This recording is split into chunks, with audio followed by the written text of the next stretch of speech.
One of my favorite parts about committing to video ideas that sound like a bad joke is that if I survive uploading it, I always end up finding tons of amazing shows that not a lot of people know about or talk about. With this video, I'm making the big assumption that you've already watched a lot of the classics that anime has to offer, and you want to take a deeper dive into the medium of anime. The shows aren't in any particular order, but if you want to know how much I personally vouch for a show, I included my own subjective rating of each one. So don't be afraid to skip around to any shows that might interest you, as these are my 100 recommendations.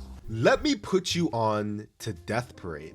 This is Quindecim, which is a bar that is exclusively visited by couples of two people who have coincidentally died at the same time, and they're forced to play games with each other so that ultimately the arbiter can decide who goes to heaven and who goes to hell. And just saying that out loud, this seems like the absolute worst possible system for determining anything, really, much less who goes to heaven and hell. Like, imagine the tragic death of a starving Ethiopian child happened at the same time the United Healthcare CEO got sent straight to Valhalla. And you're telling me that this guy gets to go to heaven just because he's better at beer pong than the Ethiopian toddler? No, that's fucked up. And that's why in this anime, those coincidental deaths usually turn out to not be coincidences. There's almost always something tying the deaths of these two people together, and that's where I think this show shines through, when it explores this relationship. The games are just a small part of the essence of the show, as the real stakes are built through the backstories of the characters that are slowly fed to us throughout the course of the games. Decim is our stoic arbiter, but he's also responsible for deciding the ultimate fates of whoever walks in. This is a show that simply deals with the raw emotions and drama that you'd expect to see when these characters find out how they died. All the backstories are amazing, the show just has vibes, and it presents really interesting themes.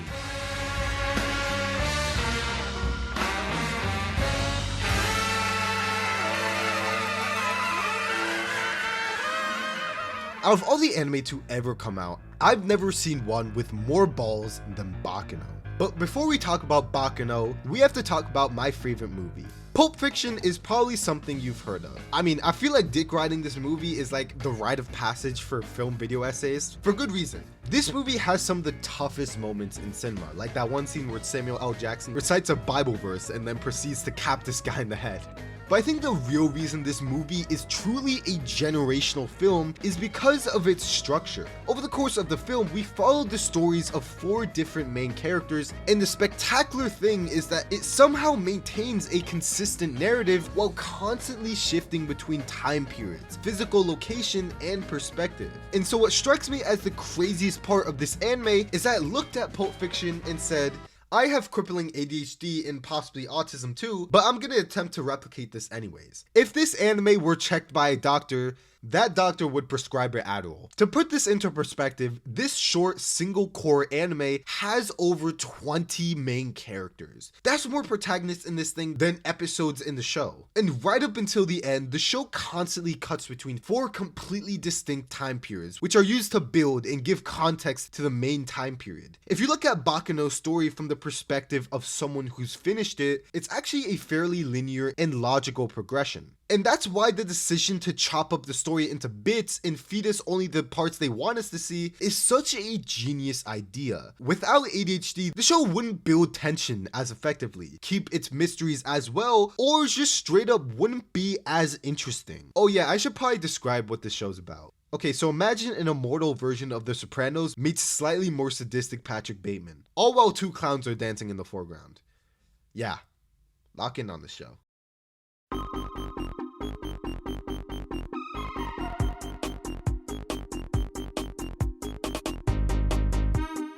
If you ever took a step back and really looked at the plots of most sports anime, they're all really samey. The main character's team starts off as a major underdog and loses a crushing defeat in the winter season. But then some senpais come back and everyone goes through their training arcs so that the team can make a generational comeback in the spring tournament. And the reason this structure is used is because it works. But when so many of these anime feel so similar, it kinda gets tiresome. I'm a pretty athletic guy. I've been running track for honestly my whole life. So when they describe the zone in Kuroko no Basket, I literally get what that means because I've been there before. All of that is to say is that I love sports anime, and Ping Pong the animation quickly became my favorite because it challenged the status quo of the genre. And it's kind of crazy how out of all the anime in this genre, the one about a sport I seriously have the faintest clue about has the most realistic depiction of high school sports to me. High school sports are a lot like Discord Nitro. You pay with your blood, sweat, tears, and countless hours put into honing your ability. And in return for all of your dedication,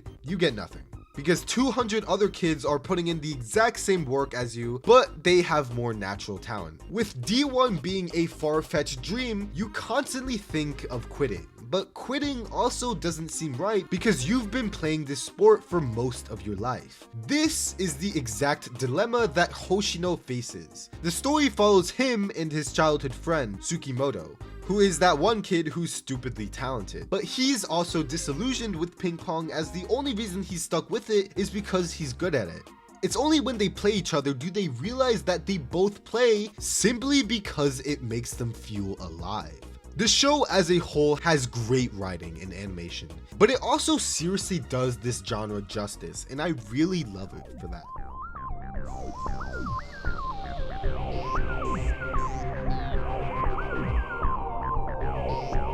Prison is a terrible place to be.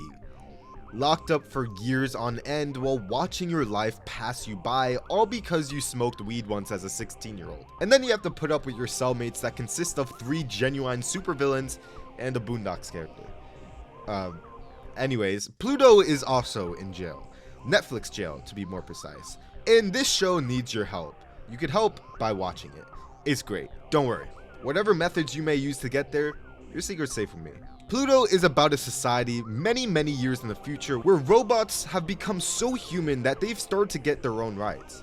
Yeah, that's right. Calling them claggers is now a racial slur tantamount to hate speech. I might even get canceled for saying it. I mean, who knows? The story focuses on Jessich, a robot detective who's tasked with investigating a string of murders, all with the victims being important robot figureheads. But as he digs deeper and deeper, the assailant starts getting more and more mysterious, almost to the point where the killer seems less like a physical entity and more like a metaphorical divine smite exacted on these victims for one reason or another. There are so many moving parts to this show, whether it be with the characters and their backstories or the many layers of mystery this show has, until it's all revealed at the end.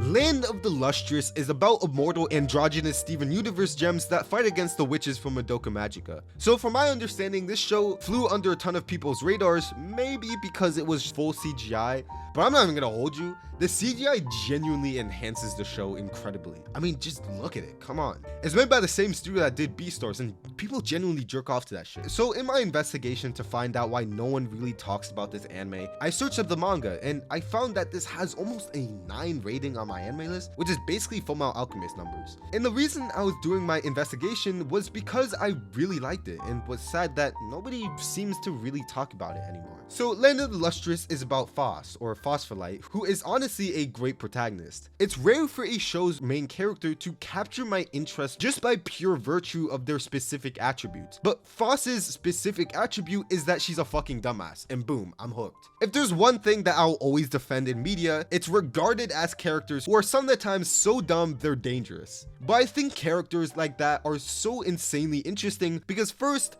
they're funny as hell, and second, they always introduce a factor of randomness to whatever show they're in, and usually end up moving the plot along in ways that the audience would have never expected. So seeing a dumb idiot in the driver's seat was instantly interesting to me, especially in a story with such a unique world. So let's talk about that world. Land of the Lustrous takes place on Earth, but wait, why are the only sentient beings rocks you'd mine for at Y level -50? Well, we don't know, and that's one of the many mysteries of this show. show. There are 28 crystalline humanoids who are named after gemstones, and they all have some sort of job to accomplish in their long lives. Some of them are tasked with fixing and melding people back together after they're injured, and others are to defend the realm from moon invaders, who are alien things who hunt down gemstones to take them back to the moon and turn them into decoration for the rest of their lives. Yeah, it gets pretty insane. And we as the audience kind of forget that this shit is all insane because we're experiencing this story from the perspective of this easygoing airheaded protagonist. I just love how the mystery is presented and ultimately unfolds, and I really appreciate the themes that Ichikawa was going for.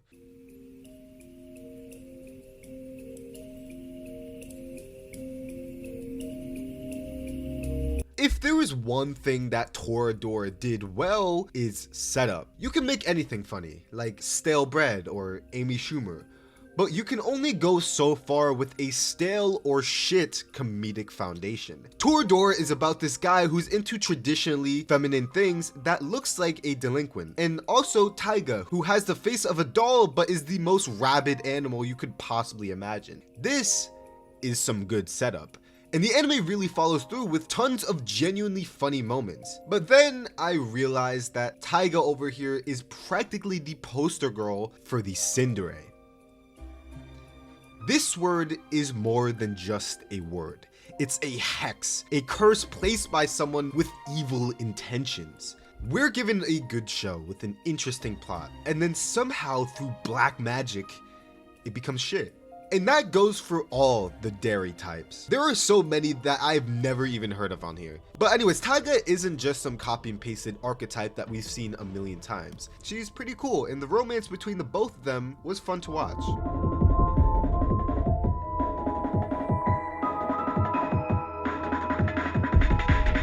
Magi is slept on. Okay, there's a tiny % chance that this is all nostalgia talking, but listen, I'm still gonna try to sell it to you. So Magi lives in this fantasy world where there are these 3 elusive wizards scattered about the earth called Magi, who have 2 jobs: to create mystical sky-piercing towers called dungeons, and to determine who will be king. Although Aladdin, the main character, exists as a sort of anomaly. He's a Magi, but there are already 3 Magi in the world other than him. So he and his king's candidate Alibaba travel the world while facing some of these Magi and other king's candidates. All of the characters in this show are just so compelling to me. Aladdin as a main character is so interesting because he is literally just a kid with 0 experience, and everything he knows about himself is through others. And it's not like your typical kid you'd see in anime where they're basically just small adults. He's a real stupid, optimistic, snot-nosed brat, and it's cool to see this world from his perspective. And then there's Sinbad, the baddest man on this planet. He has so much aura that the author felt compelled to make a side story that features him as the main character, going through his backstory. But the side story ended up just being a full season's length. That was just how much of a cool character he is. As a side note, the guy that did the soundtrack of little known shows like Evangelion and Bleach also did the soundtrack of this anime, and it fucking slaps. So give Magi a shot. I don't think it'll disappoint you.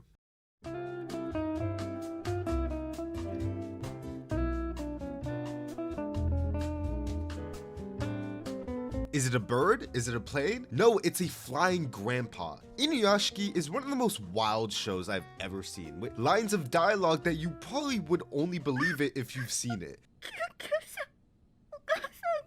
もう死んでるよ。頭打ったもん。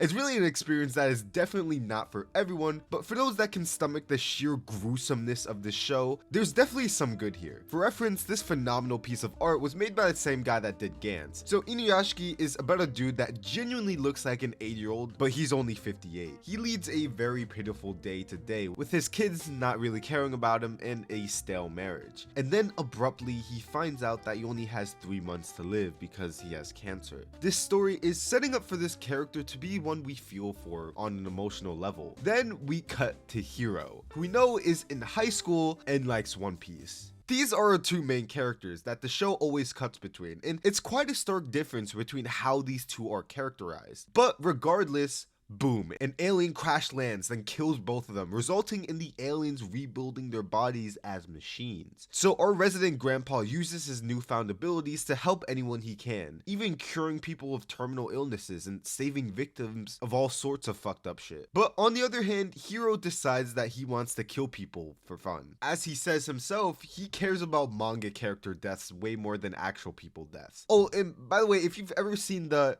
Pong clip, this is where that shit comes from. The whole story is about putting good and evil on parallel roads, although their paths don't always remain separate. When they do cross paths, they know that they are faced with their complete opposite. It's a cool show with a neat concept, but like it's really fucked up. Like honestly bordering on edgy for a lot of its duration.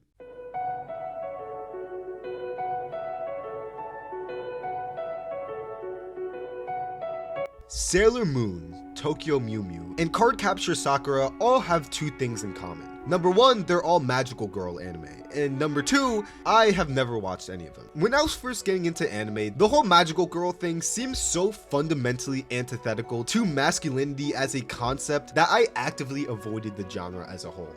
So you know that if I, of all people, got into a magical girl anime, that this particular magical girl anime would have to be pretty damn good. Madoka Magica was something different, at least back in 2011. If I pitched you a magical girl anime with a dark twist in 2025, it will be pretty much the same thing as pitching an isekai. Because this concept has been so overdone over the past decade that it wouldn't be wrong to just call it a straight up genre. But if we trace back this genre all the way to its origin, we stumble upon this cute little cat thing. This bitch started everything. And while this show doesn't exactly have a reputation of being unpredictable, it never at all felt contrived to me, at least. The story at the end of the day was always about the callous exploitation of these girls and the effect it had on their lives. The production was seriously something else in this show. Studio Shaft genuinely locked in for this, and I thought the way all the witches were depicted was cool as fuck.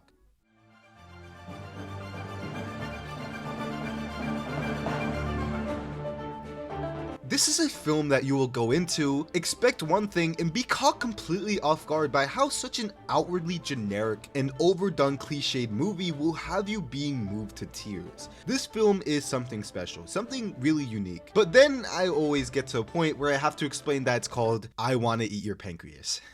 No, the main character isn't Hannibal Lecter, and no, this movie isn't some freak shit. It's your cookie cutter tearjerker film about the final days spent with a girl with terminal illness. And that's not actually a spoiler because they tell you this in the first scene. Shiga is this distant, apathetic high schooler who pretty much just watches as the days pass. And Yamauchi is the exact opposite, as a bubbly, cheerful extrovert that's always doing something. And when Shiga finds out about her secret, she forces him to spend the rest of his days with her. And I'm not a crier in general, and usually I'm not a fan of what I've come to label a lot of these anime as tear bait.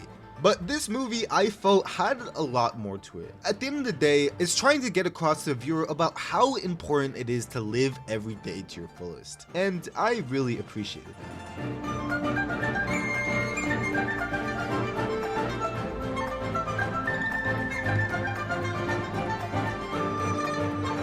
So has anyone else started noticing a new pseudo-genre in anime, where the plots are essentially the same as your generic romance, but there's some special quirky trait that the main love interest has that adds a little bit of spice to the relationship? Yeah, I hate this shit. This is a disease, a brain rot that has spread far and wide into the medium of anime. It's like fucking isekai.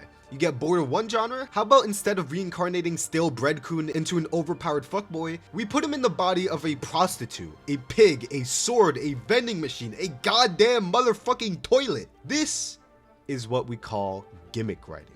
And this subgenre of romance anime has been really getting saturated with these types of shows. But Komi-sen Can't Communicate is, in my opinion, the best that this genre has to offer. Sure, it has its gimmick, but in this case, the gimmick isn't just treated as some vapid premise hook that is forgotten in 3 episodes. Komi being mute is actually a real hurdle that she has to overcome. It also helps that the studio behind this show went absolutely crazy with its production.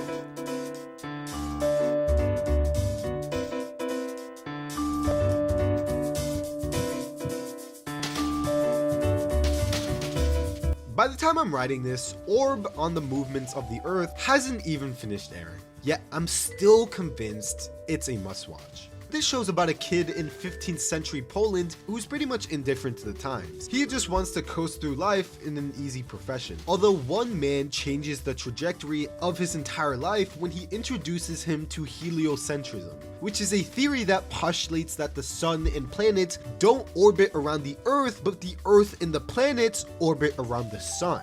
Although with the threat of a death sentence for engaging in heresy against the church, this 12-year-old kid has to study in absolute secrecy. It's an incredibly well-written, tense show that really captures the era it's supposed to take place in. Honestly, there's so much more I want to say about this show, but because it's so easy to spoil, I'll just end it here. Highly recommend it.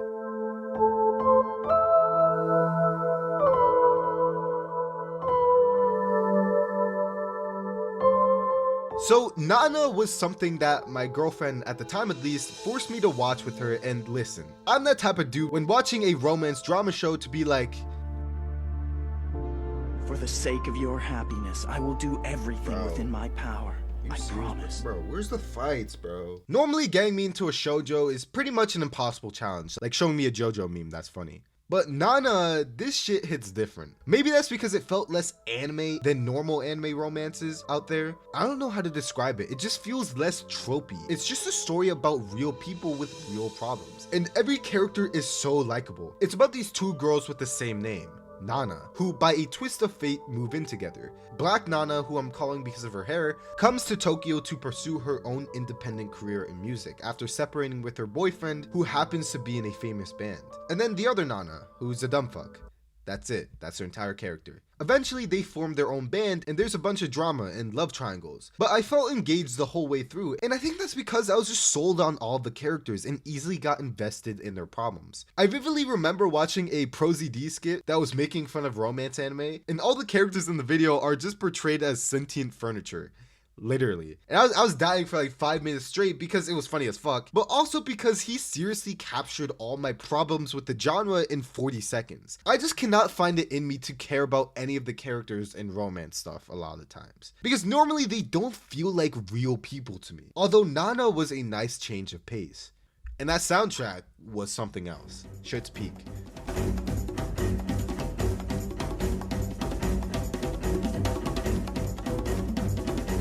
Watching Trigun Stampede truly opened my eyes to how much anime fans despise CGI. Like, it's not a rational hatred at this point. Saying an anime has CGI nowadays is tantamount to saying that Satan himself infiltrated the production cycle to personally give it the mark of the beast. It's just pure discrimination at this point, because people don't even distinguish between good CGI and god-awful CGI. Don't get me wrong, I love shitting on terrible CGI, it's my favorite pastime. But like, Land of the Lustrous exists, Beastars exist, and the same studio behind both of those are responsible for Trigun Stampede. So Trigun Stampede is like an original anime spin-off of the original Trigun, but I actually like this one way better. That might be a hot take, but hey, I really don't think the original aged all that well. So similar to the original, the show is a Western-inspired sci-fi that features Vash, a nomad gunslinger with a mechanical arm, and a duo of reporters that came to his desert planet to track Vash down. But it turns out Vash's bounty isn't a result of any of his crimes, but his twin brother's crimes. And for this entire time, he's been trying to track down his brother while roaming village to village.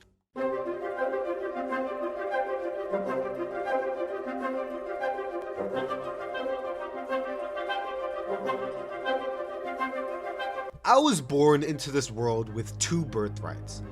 One was basketball. I mean, hey, I got the skin tone as that guy, so why can't I be him? Although, unfortunately, I would soon come to find out that being the same skin tone or even the same height as a legendary basketball player won't get you in the NBA. It's being the son of that legendary basketball player. So my other birthright was actually established in my genes. It was track and field. The Jamaican side of my family put me onto that shit freakishly early, and they thought I was gonna be the next Usain Bolt. And I mean, shit, they weren't wrong, like low-key. If you're curious, these are my PRs. All of this to say that running has always been a major part of my life, and this is an anime about running. There was like a 0% chance I was not gonna fuck with Run with the Wind. A group of 10 broke college students who are initially brought together because they live under the same roof get genuinely gaslighted into starting a track and field club. And even if they focus on mostly long distance running, the show truly captures the essence of the sport. You might think that'd be hella boring to watch a sport that is quite literally the definition of one-dimensional, but I think that fact actually plays in the show's favor. Because it's a one-dimensional sport, seeing our characters improve is extremely satisfying, since unlike in other sports where improvement might mean learning a new technique or polishing certain mechanics, this sport's improvement is very tangible and easy to grasp, which really becomes satisfying when you see all these relatable out-of-shape dudes trying relentlessly to reach their goal. And there's also one other huge thing about this.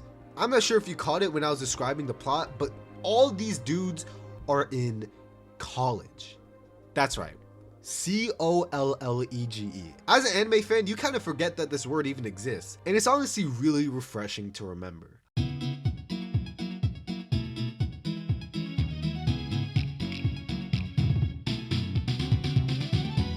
Zom 100 is about a Japanese office worker during a zombie apocalypse, and given his circumstances, of course he's fucking gleeful. Bro works like 20 hours unpaid overtime. Like if I were doing that shit, I'd pray to God that some shit like this will happen. But we get a pretty depressing view of Akira's experience working for shitty corporate Japan. I mean, we've all heard that is bad, but when it's put into the perspective of Akira, and we see that his boss is a bona fide ugly bastard, and they literally go to sleep in the office in sleeping bags, it's shocking. But then the zombie apocalypse happens and everyone gets turned into zombies. So this show turns out to be about Akira going through a bucket list that he made for himself to do before he dies. But it turns out he's doing it in the zombie apocalypse. The show has a great selling point. It was just a really fun watch when I was catching it every Saturday. Although other than that, the show really doesn't have much more substance. It had a great production and I adored every single stylistic decision the production made.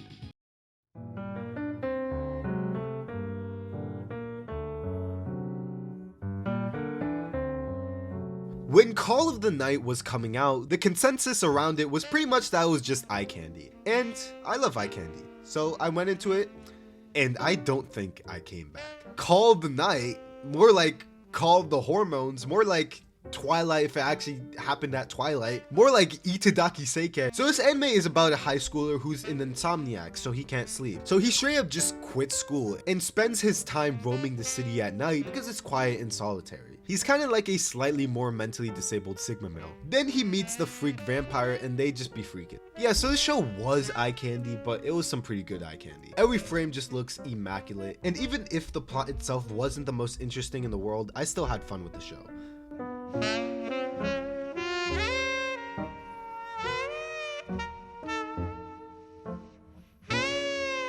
Paprika is trippy, like really trippy. Like who in their right mind would grind up red peppers for a seasoning? You're basically just taking a spice and saying, hey, bet I can make use of this as ingredients to make another spice. But then the only ingredients is that spice. The rabbit hole goes deep, trust me. But anyways, the Paprika in question is a heavily influential Satoshi Kon film that was such a big deal that it was even rumored to inspire the likes of Christopher Nolan's Inception, while some even calling Inception a straight ripoff. So if the man behind the modern masterpiece Tenet ripped off something, that something has to be pretty extraordinary. And extraordinary would actually be the exact words I'd use to describe this film. Satoshi Kon as a director is known for a lot of things, but the common parallel that all of his works share is how reality and our perception of reality as humans is at best completely subjective and at worst wildly absurd. In Paprika's case, we explore even deeper than that. We dive into the far reaches of the subconscious.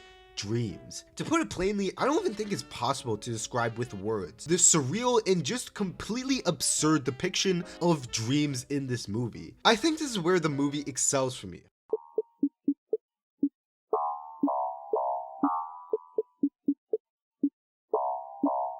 Undead Unluck starts out with the main character with his cock and balls out, groping the female lead, and then he gets decapitated by a high-speed oncoming train. This show is one of the newer Shonen Jump manga that also got an anime adaptation. It's about a guy named Andy who has infinite regenerative powers, and Fuko, who is cursed with the ability to transfer her bad luck to any person she touches. This obviously psychotic duo makes for situations where their best course of action would literally be suicide bombing the villain with a meteor crash fueled by Fuko charging Andy with all her unluck, then dipping. And then since Andy can survive anything, he's pretty chill with just getting ass blasted by a comet if it means taking out his ops. This combination, as you can probably imagine, leads to some sick fights that you can never predict. Also on that topic, the power system is really interesting in this anime.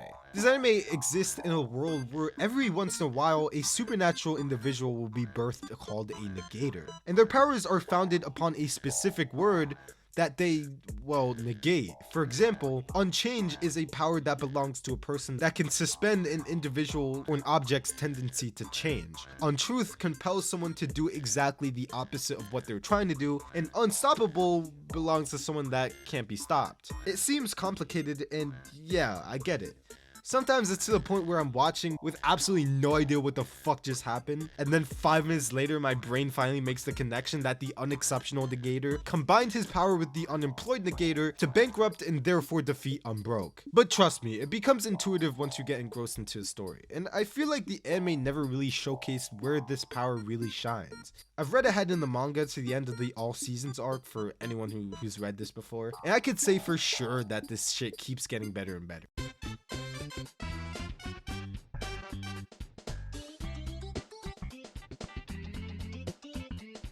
Akudama Drive is about these elite criminals turned fugitives that are one day called to one place to accomplish one goal. It will be a suicide mission. One may even be able to call them the Suicide Squad. This guy's like Uvojin from Hunter x Hunter if he had dreadlocks. This guy's like Motorcycle Spider-Man because he shoots webs from his motorcycle. That's actually really cool. And then the girl over here, she's... well, don't worry guys. I can fix her. The whole show takes place in this cyberpunk world, which honestly might be my favorite setting in anime and media in general. The characters are these over-the-top, outlandish goofballs, and it all mixes together to create a show that prioritizes being dumb fun over everything else. And I always appreciate stuff like this.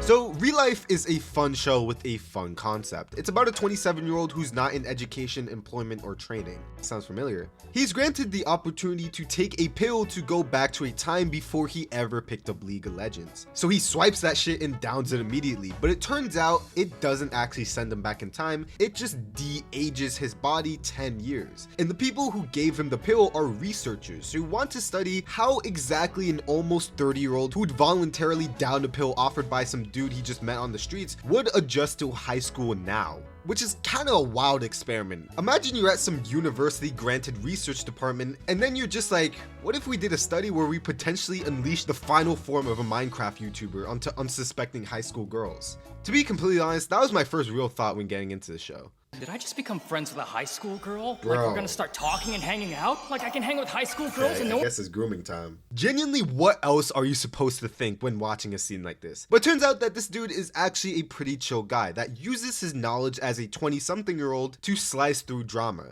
And it's also not like he's there to make lifelong friends either. Once the pill's effect wears off after a year, he goes back to being a League player, and every high schooler gets their memory of him completely wiped. I think this is one of those shows with a 10 out of 10 premise, but like a 7 out of 10 execution. Still worth a watch if you got nothing else to watch.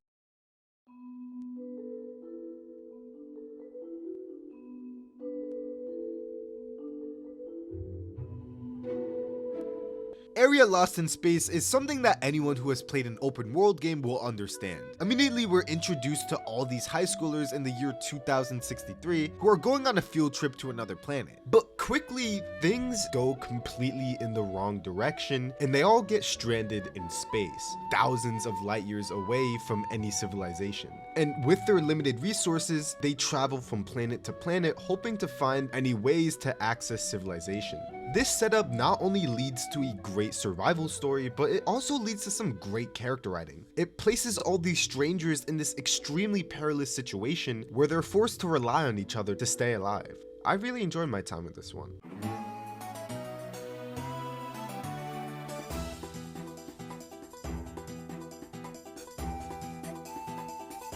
Skip and Loafer is a story that shares many similarities with like 1,000 other anime and, well, Hallmark movies. Country girl moves to a big city and gets a lot of cultural whiplash, but is whisked away by some dreamy nice guy who pays for all her bills and makes her a trad wife. But this anime separates itself by just having likable, unstereotypical characters. They're all just normal people with their own issues and drama, and I like how our protagonist isn't some generically ordinary Joe Schmo. She's literally the valedictorian of her class, which makes her a very relatable character for me at least. I also think the drama of the show is executed very well, and it overall really handles that trope really well of the country girl moving to a big city.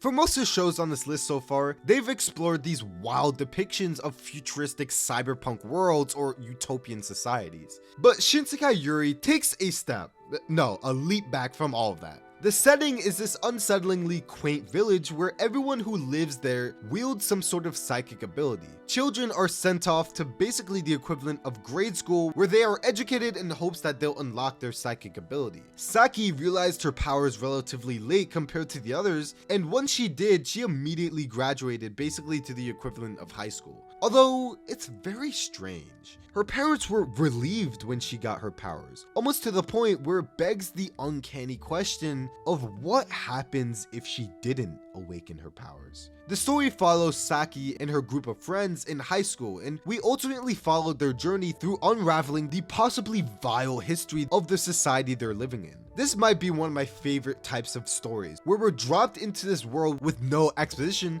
and we're forced to use our own brains to truly piece together the mysterious nature of the world we're just dropped into. I think Shinsekai Yuri is this type of show done really well, and I had a great time with it.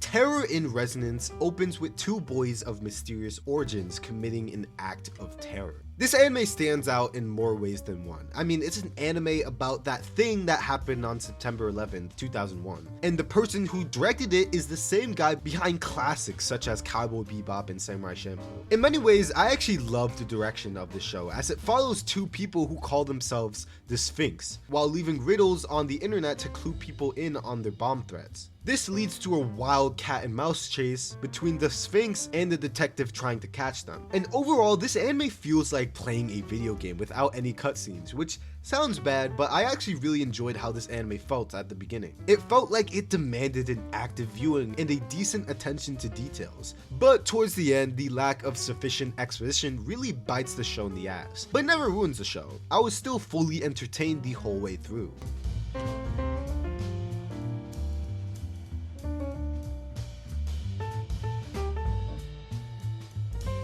Have you ever wondered why people believe that the moon landing was faked? I mean, Alex Jones seems like an angry, unintelligible Neanderthal flapping his lips to anyone that is of reasonable intelligence. Is what I once thought, but nowadays I pretty much just see conspiracy heads as normal, sometimes intelligent people who are just coping with something and are forced to construct an entirely new reality to escape from their old one.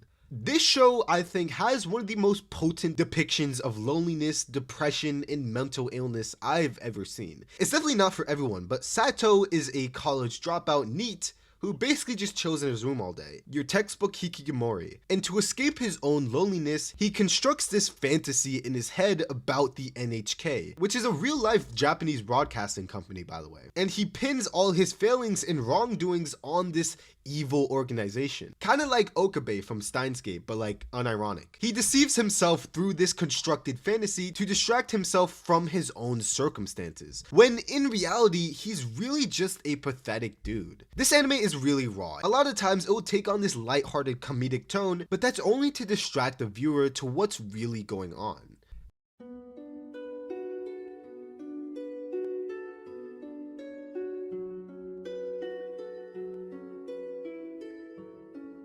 Aldnoah Zero has a great start and an insane hook. So basically one day, a gate on the moon was discovered which allowed humans to instantly travel to Mars. And those people that did choose to colonize Mars became increasingly distant from Earth and start to think of themselves as their own race. And eventually the generals of Mars declared war on Earth using their giant robots, of course. And I think that the show does a very good job at the start. It does maintain a consistent level of quality, but the structure is pretty much just beat bad Martian guy and then move on to stronger Martian guy. And I like it. It's an above average mecha show, but it's not revolutionary.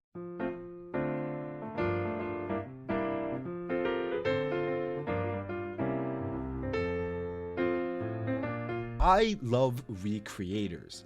Do you ever just get one of those $1 million ideas that just appear in your head while you're like taking a shower or maybe eating? This has that $1 million idea concept, and it drives it home with some absolutely fantastic execution and writing, and it also has a GOAT adaptation. But despite all of this, it's mind-bogglingly underrated. Well, actually, I feel like the people who have actually watched this rate it well, but it's just that not as many people have seen this show as I would expect. Recreators is a reverse isekai story for all intents and purposes, but everyone who gets teleported from their world to ours is a character from a majorly popular anime, manga, or video game. And to all those transported, this is the land of the gods, where they could literally find the one responsible for creating them. So as confusion and chaos ensue for the teleported and everyone else, the one that mysteriously had a hand in this incident won't tell anyone why she did it, and we follow our main character as they try to figure out why this happened to them and how they could return to their old world.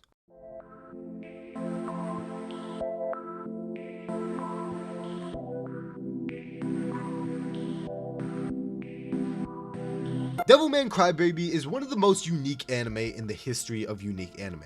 It's a show that does that stupid anime trope where the main character starts out as this beta cuck League of Legends player, but through the power of anime, he transforms into his preeminent alpha male Elden Ring enjoyer, which is something that is usually the definition of corny 12-year-old self-insert schlop, but when put in the hands of Masaki Yuasa, it hits different. It isn't just the fact that the protagonist transitions from a cuck to a cuckold. There's more substance to it. After everything, Akira is still that crybaby who has a burning desire to do good. The main character, through a series of events, becomes a half-human, half-devil hybrid, and seemingly goes through a permanent change because of it. So throughout the entire show, devils come for him, in more ways than one, and he has to fend off against all of them. This is definitely one of the most unfiltered and straight up just raw anime to ever release. It feels like something that can't exactly decide whether it wants to be straight up hentai porn or straight up gore porn. So definitely this isn't a show for everyone, but for those who are there for it, Devilman Crybaby is truly a one of a kind type of show, and I absolutely loved it the whole way through.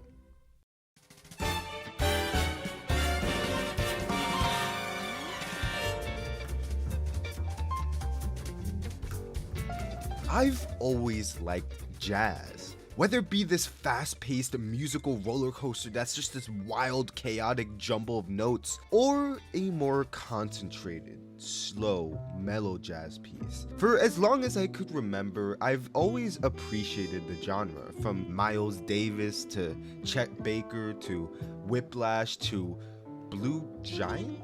Wait a second, this got an anime? So Blue Giant is a manga, one that I've always heard its name being tossed around in circles I'm in, but there's always been this hesitation with me picking it up, and that's not a hesitation that's unique to Blue Giant. It's specifically manga that have this type of plot, that either have to do with musicians or just anyone that has a passion for music as a whole. It always seemed like the lamest thing in the world to me to read something about people that obsess over their music and perfecting their craft, but when it comes time for them to actually perform the song that culminates everything they've worked for, we don't hear it. It quite literally is just music notes drawn on top of character sprites. So when I saw that Blue Giant got an adaptation, a movie to be more specific, I was excited. And it was, well, how do I find the right words? I feel like the strongest point that the movie was trying to get across was that it had a budget of 100 Monopoly dollars. Okay, I'm obviously exaggerating, and I usually don't have as much of a CGI hate boner as other people, but emphasis on usually, since in this particular case, the CGI is not even used to just cut corners. It's used to straight up just animate almost half of the movie. But even with my severe grievances with the budget, the important parts they nail on the head.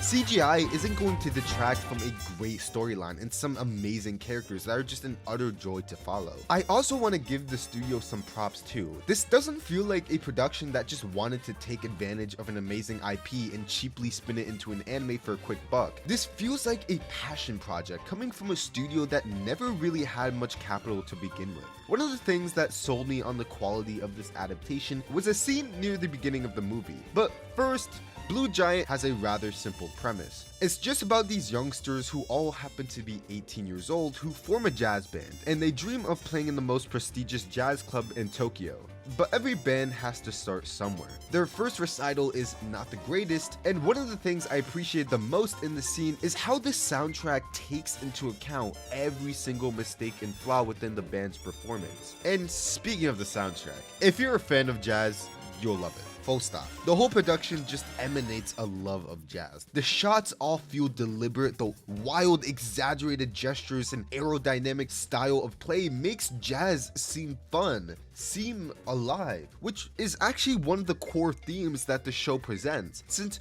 jazz is kind of a dying genre. Constantly throughout the show, we are hinted at the fact that a newer and younger style of jazz is what's needed to resurrect it. And our main crew just so happens to represent a newer and younger style of jazz. I love this movie a lot, and now I actually kind of really want to read the manga now.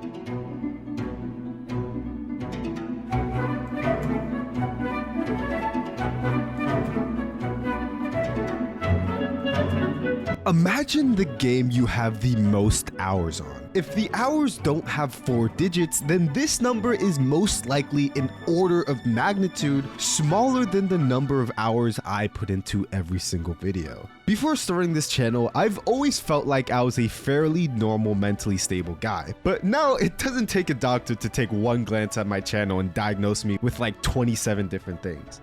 And I think this is the reason I fell in love with Blue Period. This feels like a weird anime to talk about, because as a guy that doesn't care much for the fine arts, and as a guy whose magnum opus is a stick figure doodled in class with dicks substituted in for limbs, the show shouldn't leave that much of an impact on me. But it did. Because this show is about a kid who throws away everything to pursue his newfound passion, which is something that really anyone can get behind. Financially speaking, pursuing a career in the arts might be the single greatest career path if you're passionate about your job at McDonald's. But he does it anyways because he wants to, and watching Iguchi dive into his passion head first with so much at stake was something I always came back for week after week. It was truly a reflective experience, and it's not just artsy kids or people that have some insane outlandish passion that I think would enjoy this. I truly think that anyone can easily find something to like with the show. If not the passion, it'll be the incredibly likable characters or the great job the show does in conveying the process of art. And I mean, of course, the show's description of the artistic process would be great because the show's coming from a mangaka and these guys literally draw like 24/7.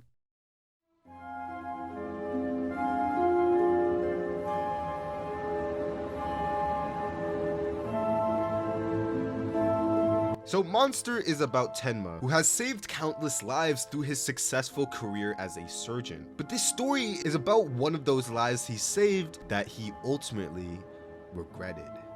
Johan is a boy, but as Tenma sees it, he's a pure evil monster. A psychopath, a savior, the Antichrist. Johan is a lot of things to a lot of people. But to Tenma, and by extension the audience, he's someone who indiscriminately leaves death in his wake. Monster is one of the most well-written psychological mysteries I've ever witnessed. It's a cat and mouse tale of epic proportions that always leaves us wondering if that Nietzsche quote will come true. In his journey trying to kill monsters, does Tenma become one himself? Monster is a very slow-paced, dramatic story, but slow-paced doesn't equal bad. Sometimes it feels like people confuse slow pace with nothing happening. Some stories out there definitely suffer with the plot just not progressing at all, but Monster's plot is a consistently paced marathon. That's why I call it slow paced. Absolutely 10 out of 10 writing, and Johan is a peak villain. Although if you came here looking for some gory nuts to butts action, Monster is not where you should look.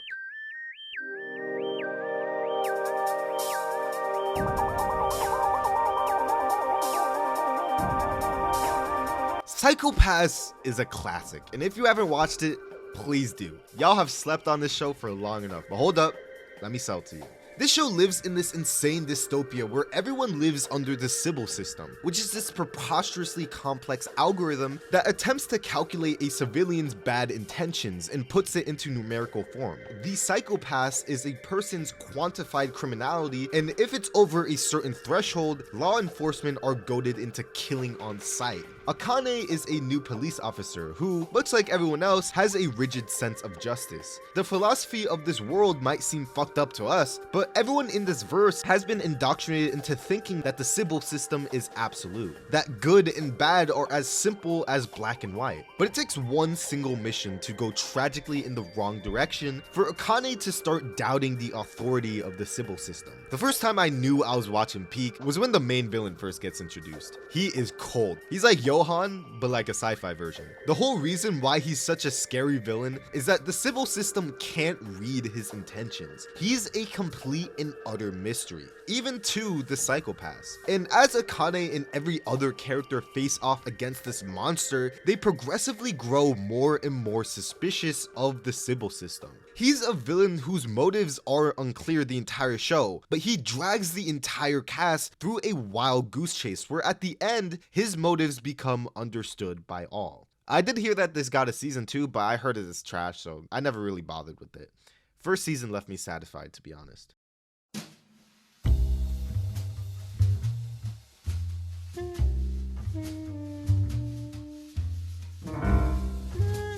Bartender was something I really wasn't expecting to enjoy so much. It's just about a bartender who's really good at his job, and that's what this show is. But I never knew bartending was that deep, to put it plainly. I'm definitely showing my age in this section, but it was honestly so captivating, learning about all the intricacies of the job, from measuring viscosities to literally carving out ice with a pike. I'm not a miner, but I've also never been to a bar, so when someone in this show said, "Let me get a grasshopper," I realized that I was entering into another world. Bartender is truly an enjoyable show if you're old enough to appreciate it. The characters are all just chill people, just living their lives. And if you don't know much about bartending or bar culture, it's also very educational.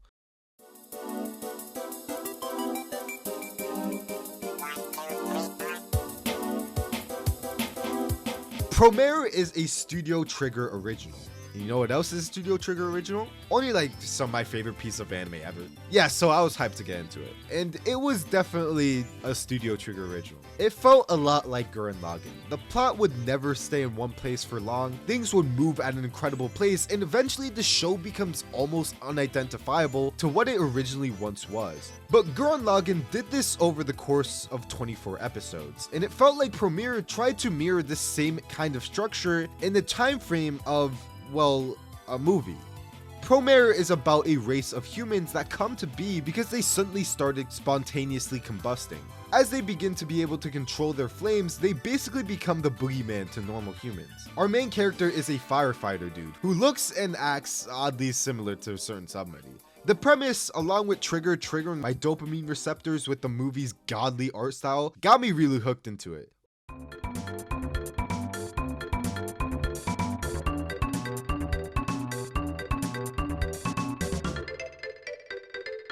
Saiki K is my favorite comedy anime out there. So Saiki is this stupidly overpowered psychic that can genuinely change the mass of the proton without lifting a finger. But unlike the normal progression of a story like this where the main character hides his godlike omnipotent powers in order to reveal it at some sort of magic academy to impress all of his future harem members, Saiki wants nothing to do with any of that. His outlandish goal in classic shonen fashion is just to be ordinary, a side character.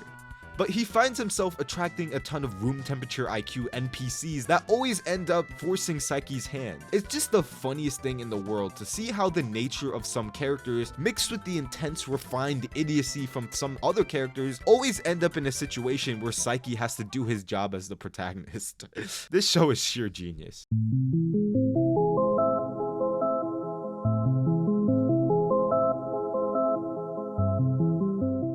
Parasyte is an extremely classic manga that came out in the 80s, and the only relevant and highly acclaimed adaptation to this is Parasyte Part 1, as we all know. Okay, obviously this is a joke, but honestly, now that I've seen CGI Migi, I could die without any regrets. But the real adaptation I'm obviously referring to is Parasyte the Maxim, and Studio Madhouse locked in for this one. Do you know about that trend we've been seeing in anime for a while now, especially in shonen, but not limited to it, where the main character ends up as some sort of hybrid human of whatever monster they're fighting against? So, for example, in Kaiju number 8, the main protagonist gets turned into a half kaiju, half human mutation. You could trace this trope back all the way to the Parasyte manga. It was the first to do this kind of trope successfully. It's about a boy that gets his insides ravaged by an alien, and this kid's not a freak, so he doesn't really vibe with what's going on, but the alien ultimately fuses with the boy's body, and they each have to learn how to live with a biologically and instinctually different organism while also staving off other aliens. I think that Parasyte is probably one of, if not the best hybrid show out there, with the dynamic between Migi and Shinichi being incredibly fleshed out. And I love how instead of just using the hybrid plotline as a way to make an OP protagonist, the show also takes this set of circumstances to explore deeper themes, like what it means to be human. I really appreciated this show when I watched it.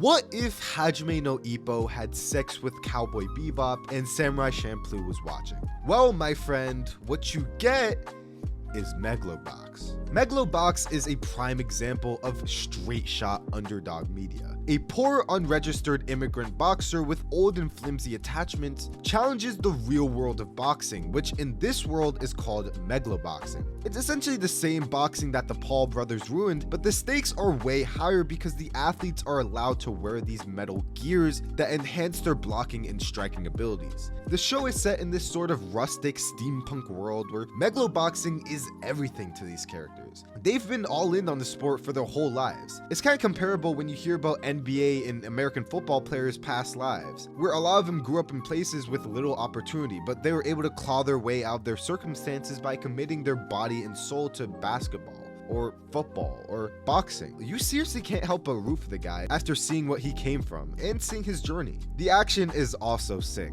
of course. All the fights are great.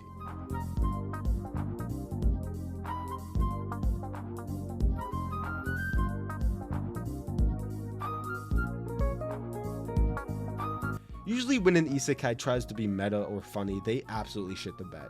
But Konosuba, especially to the guy that actually just fucking watched every single isekai ever, is funny as fuck. This crew creates for a genius comedic dynamic that's literally just funny whenever they're around each other. Kazuya calling Aqua a slutface for the 400th time will never get old. The bit where Darkness valiantly defends her comrades like the knight that she is, only to reveal she rushed into the front lines to feel the pleasure from some octopus hentai monster, will always crack me up.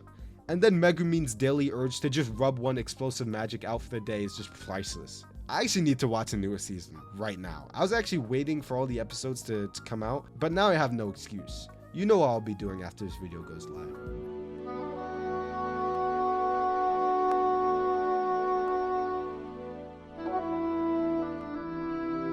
So here comes another Gundam, and it's Iron-Blooded Orphans. This was actually my first Gundam that I was watching when it was coming out, and it really surprised me. I always thought of Gundam as this archaic franchise that needs 4 decades worth of show knowledge to actually understand and enjoy, but I think the people behind Iron-Blooded Orphans were aware of the sentiment surrounding Gundam and took a more outsider-friendly approach. The show has a pretty well thought out story about child soldiers within the scope of a war that is far above them, and yet they still have the power to forge their own path. The story isn't perfect, it doesn't go above and beyond, but it's solid. It single-handedly made such an intimidating franchise like Gundam seem approachable to me, and I think this show should get a lot of credit for that.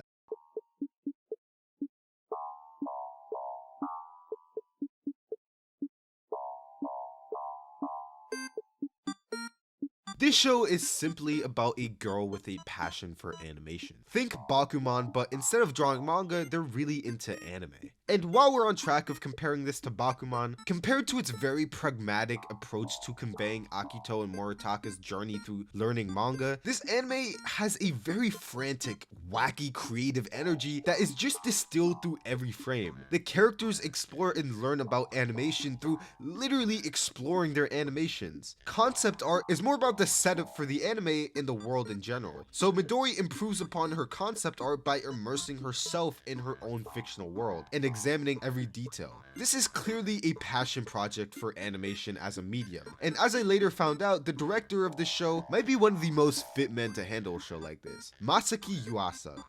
If you don't know him by name, then you definitely know him from his anime. This show was really just great, from a guy who really appreciates this stuff.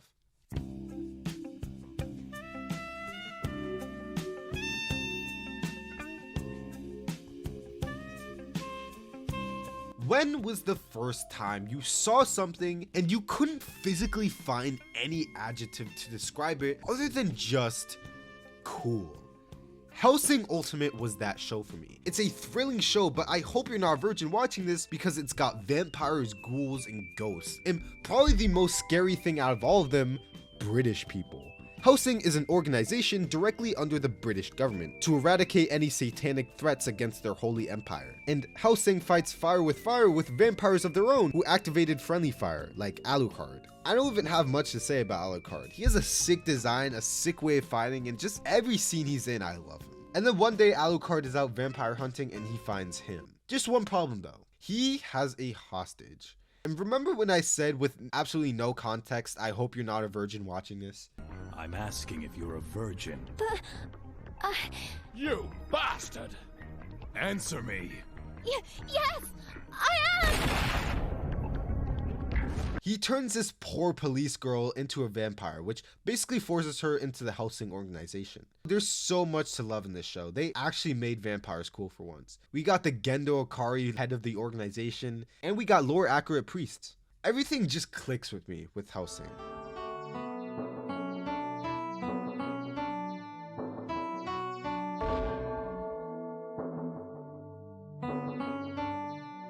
Hell's Paradise has one of the most mysterious and eerie vibes, one of the coolest worlds and characters, and it also has some sick villains. At least in the manga, all of this is true. Listen, I'm not saying that they royally fucked up the anime adaptation, I'm just saying that they didn't really capture what I thought made this series really special. I don't know how to really put this into words, but this adaptation feels kind of bland. I think maybe part of it has to do with the pacing of the show. The manga's pacing was phenomenal. It was quite fast paced and it still had time to flesh out every character incredibly well. But I feel like the anime somehow accomplished being slower paced and also cutting out some important details at the same time. It's weird to me, but that's how it felt. I'd 100% recommend the manga for this. It's about a collection of prisoners who have received the death sentence, but they are given the choice by the shogun to explore a mysterious island to acquire the elixir of immortality for a pardon from their execution. And the island is so fucking cool. Literally just read it, please. You gotta, I'm begging you.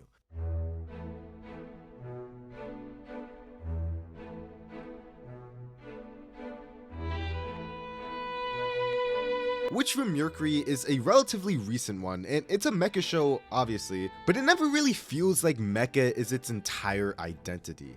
Let me explain. It takes place in this private academy where only sons and daughters of successful company CEOs can attend. Basically a rich kid private school. But one of the cool things they got going is that whenever a disagreement happens between two students, it could be settled with a duel between their company's mechas. And the show mostly isn't even about, oh, big robots do big shooty things so we could sell our Gundam merch. With the students representing some of the biggest corporations in the galaxy, most of the conflict in the show is purely political. There's also lesbians in the show.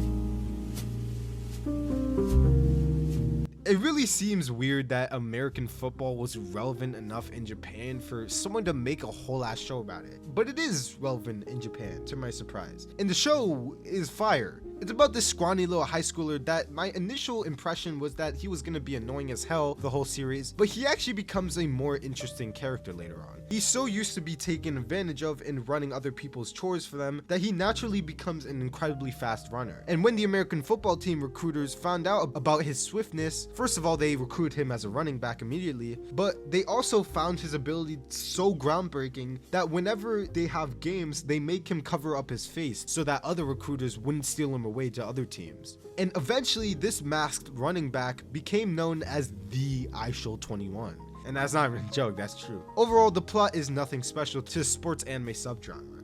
Team has a dream, team must defeat rival teams, team must work together, team must train, and then team must win. Its plot is not special, but at the end of the day, it executes on it very well, and I absolutely adore all the characters.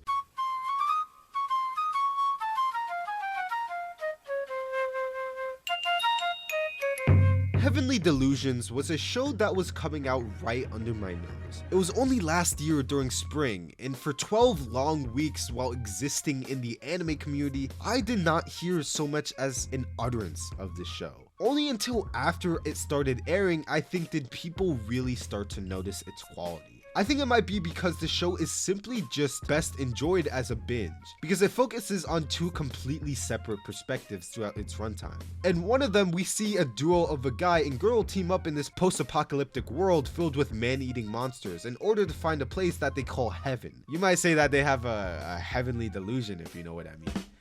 But on the other side of the world, we follow institutionalized children that seem to be living calm, peaceful lives, which obviously contrasts with the absolute chaos happening elsewhere. But this setting that the story spent about half of its time on had an atmosphere that always felt off.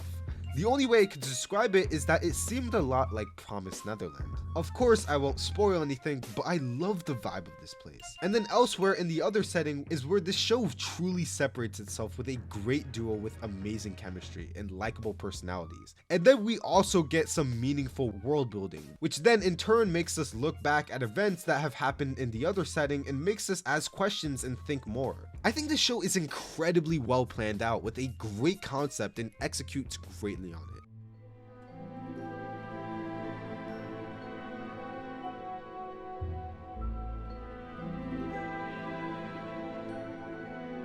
I have a bone to pick with this next one.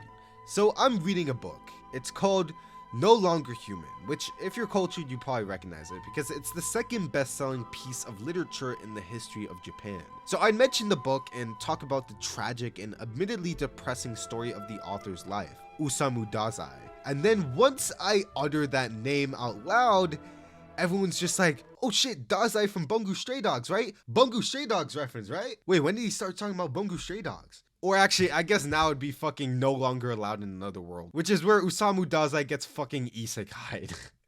Bro, is this the Matrix, bro? This can't be real. There's no way. So this show and the people that watch it were always a little bit annoying to me, but I actually ended up really liking the show. It's about this orphaned kid who got kicked out, so he literally doesn't have any food or shelter. But he finds Osamu Dazai trying to, you guessed it, roadblocks himself in a river. Then they meet up and he explains that he's a private investigator that handles supernatural cases. And through a certain set of circumstances, our main character gets recruited into a private investigator unit. I can see why people fawn over this show. Everyone in the main cast, including the main character, are named after authors. And a lot of them, from my understanding, mimic the perceived personalities of these authors. So I definitely see the mass appeal from learning about all the Easter eggs of this show. But I also think that the characters are all extremely likable. Show has some nice personality to it, and it also doesn't shy away from some serious themes.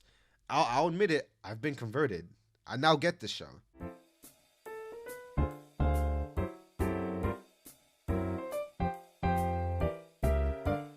Grimgar Ashes and Illusions is a pretty stunning show artistically. Its watercolor backgrounds and hazy aesthetic were enough to entice me. Although what really got me was how all the characters don't treat this world they reincarnated into as some game, but as some harsh new reality ravaged by monsters.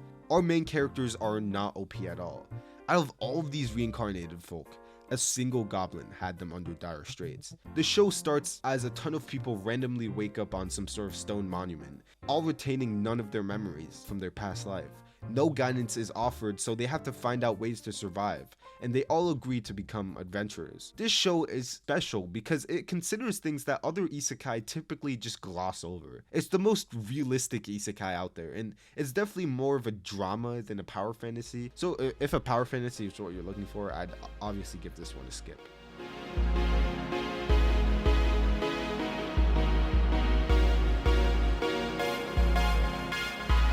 Serial Experiments Lane means a lot of things to a lot of people. It's a classic, and one of the most impressive things about this is how it meant something very different 2 decades ago to now. Lane was a very important anime for its time. It warned about the potential dangers of digitalization, and it outright predicted concepts like digital personas and VR chat.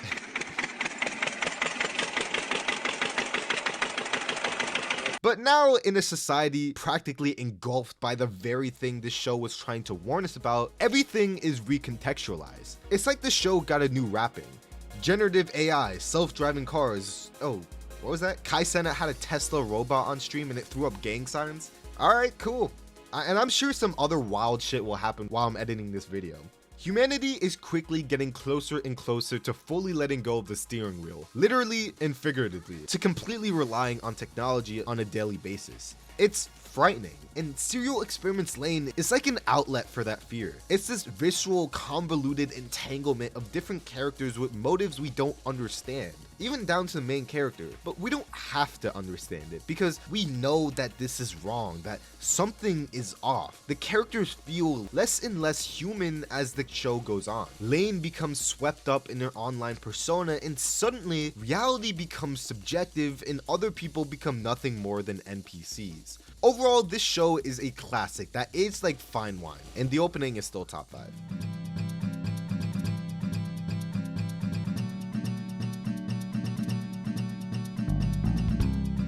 Fooly Cooly is something I've never seen before. The narrative is this fast-paced, almost absent-minded fever dream that recalls the unbelievable memories of Naota's adolescence as he meets Haruko, the first woman who's ever seen him in a sexual way, but who's also impossible as a romantic partner since she's way older. In other words, she's the exact type of fantasy girl a boy his age would dream up.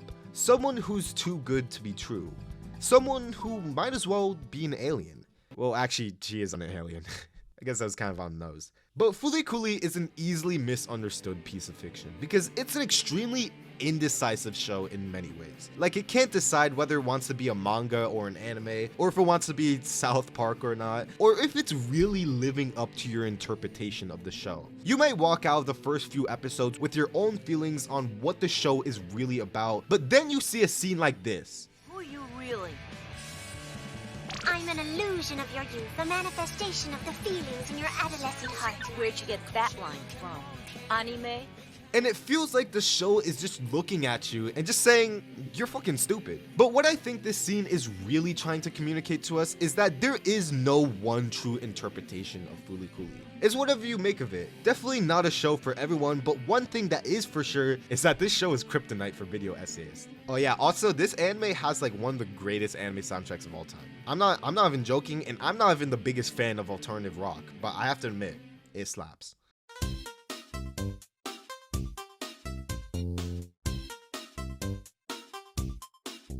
Hina Matsuri is about a psychic girl who uses her power to hold some random Yakuza member's expensive decor hostage so he'll let her stay in his apartment. I've never actually heard of this anime at all before this video, and I didn't really have any expectations going into it, but it turned out to be really, really funny and really wholesome. And I think it's honestly the funniest thing in the universe that this Yakuza guy in the English dub has this like New York Italian mobster accent. Unironically watch this shit in dub, it's so fucking funny. So this show centers around Nita, the Yakuza guy who learns to live together with and care for this unexplainable psychic girl who just randomly spawns in his apartment. And it's very wholesome 100 when we see Nita really learn to care for her and develop into a father figure. Otherwise, this shit is just fucking hilarious, and it feels like the show doesn't even have to try to be funny. Just let this guy be on screen talking like an authentic Tony Soprano for more than 5 seconds and I'll be dead on the floor laughing.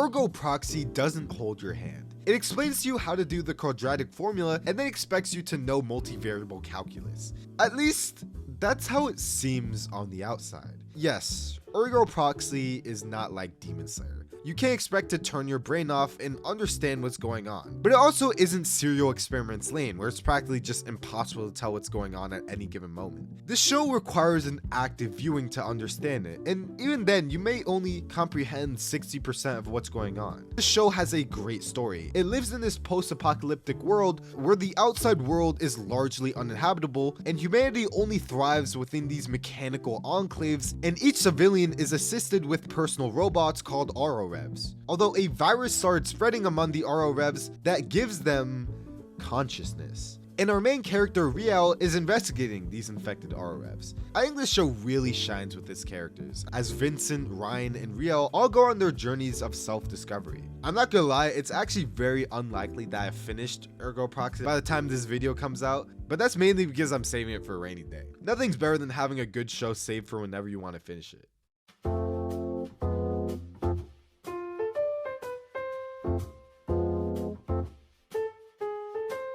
Sunny Boy is an isekai? I suppose the isekai tag sort of comes from the premise that mysteriously an entire high school just finds itself adrift in a void-like dimension with no communication to the outside world and no way out. Also mysteriously, certain students gain superpowers which range from folding the very flaps of reality to telekinesis. So this show is about the pure chaos and drama that would naturally spawn from these absurd circumstances, like the power struggle of the conventionally portrayed governing body in Japanese media. The fucking student council. One of my personal favorite things about this show is its masterful cinematography. And I don't use that word much to describe anime because it's not like there's a camera. But this show has great perspective and genuinely just amazing direction as a whole. I mean, it makes sense. It's directed by Shingo Natsume, who was responsible for gifting the world with One Punch Man Season 1.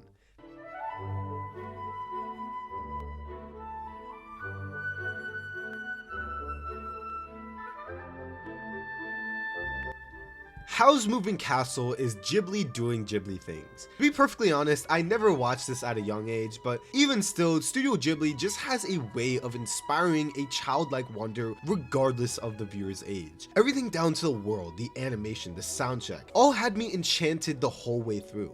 If you don't know, this story is about Howl, who is a wizard that lives in this huge walking house, and then Sophie, who is this plain-looking daughter of a hat maker, under her own circumstances ends up as the housemaid of Howl's Moving Castle. And while the movie mostly focuses on the romance between Howl and Sophie, there are surprisingly a lot of moving parts to the story and world.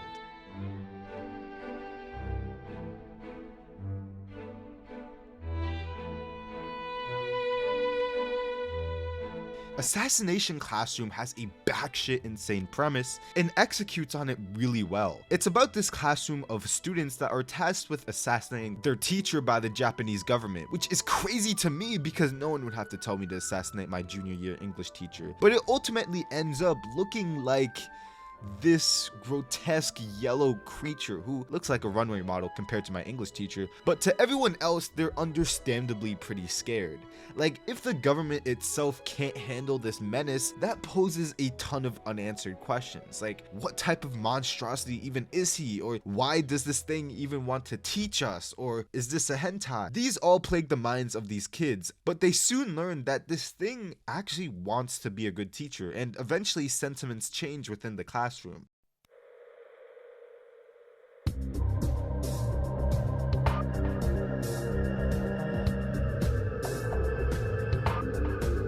Ghost in the Shell Standalone Complex is a show that was released 5 years after the classic Ghost in the Shell movie that we all know and love.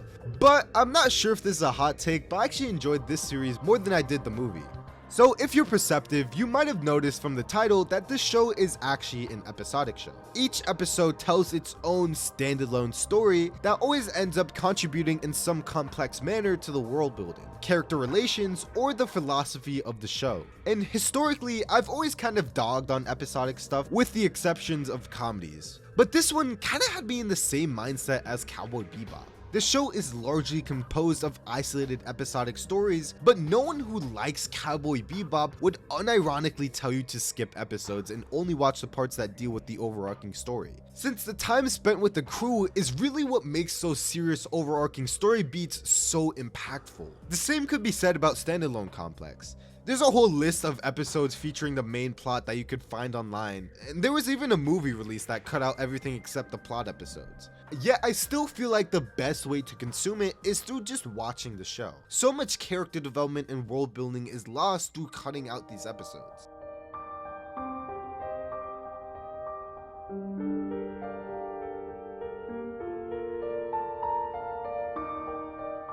Bokurano will ruin you.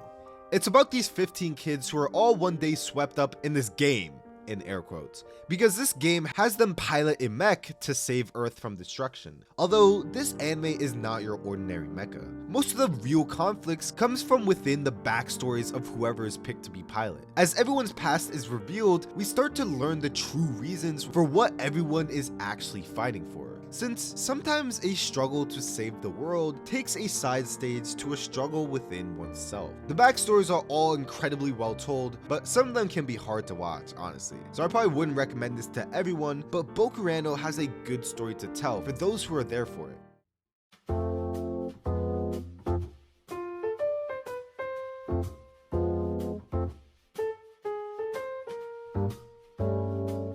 The Saga of Tanya the Evil is one of the most inadvertently hilarious shows out there, simply because of the premise alone, which naturally produces just outright silly circumstances. So the plot of the show follows the story of a callous hiring manager at a large corporation that has a twisted personality. So his job to fit his personality was to fire people. Then karma came back full swing as one of the employees he fired pushed him on the train tracks. And as the train almost came to an impact, time stopped and he was visited by God. Basically, TLDR, our main character, is honest to God a Redditor atheist, and he says F you to the guy in the sky, and then God is like, suit yourself, and reincarnates born into the most fucked up, scarce low fantasy world, plunged in war. And it's a fantasy because there's magic, but the world copies so much from Earth lore that it'd be more accurate to say that he's been reincarnated as a destitute orphan of Germany during World War II. And if your first thought is to think I'm exaggerating or like stretching the truth, literally just look at the map of this fantasy world. They're not even trying to hide it. So where this show becomes funny is that our guy reincarnates into the body of this tiny little girl, and she decides to enlist into the military to make it out of her dire straits. And this 9-year-old girl climbs the rank of this fascist militaristic meritocracy, and you'll have some scenes where this child, who should be slurping on one of those colorful swirly lollipops, will be calling new recruits worthless scum maggots, and then giving speeches on how they need to honor their fatherland by slaughtering their enemies and making fortresses out of their bodies. Like, this shit will never not make me laugh. Otherwise, I gotta give this show props for being one of the most unique in the genre. It's a great isekai, but it's also a pretty well-crafted military drama.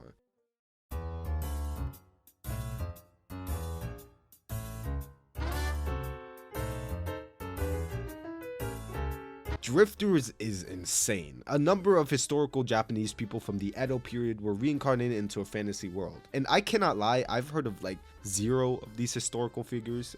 If their name isn't George Washington, then I don't know them. But it probably offers a more enhanced experience if you actually knew the references prior to watching. Because this premise is really cool. The style is really cool. Was something I noticed from literally frame 1 of this show. It's got a dark, gritty tone that I swear to God felt really familiar. So I looked it up and found out it was made by the same guy who made Hellsing.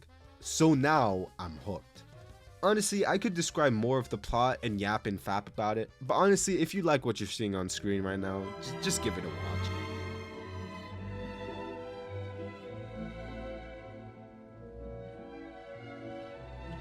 Rainbow reminded me a lot of Gurren Lagann. So if you don't know, Rainbow is a show that takes place in the early 50s, and it focuses on the criminalized youths of Japan after the war, and we walk with them through their journey being institutionalized. From graphic humiliation to shatter their pride, to brutal beatings from the guards that make their powerlessness sink in. It's a tragic, dark, saddening tale of kids who are criminals, but they were really the victims the entire time. And then we got Gurren Lagann, which is this colorful, fast-paced epic about an underworld mole kid who teams up with this bro who pilots their mechas while dreaming of reaching the top of the world. Oh, it seems like this comparison might be a little hard to explain than I initially thought. Okay, let me start over. I think the resemblance I found in both of these shows is how it features characters who are put down in the lowest possible standing, who through the power of bros and camaraderie dream to make it out of the trenches. It really is, and trust me, I really tried my hardest to avoid saying this in this situation, but it really is the most profound and grand expression of the power of friendship. Rainbow is dark, it's grim, I'm not gonna lie to you, but it's so cool to see these characters look out for each other and come together to claw their way out of the system.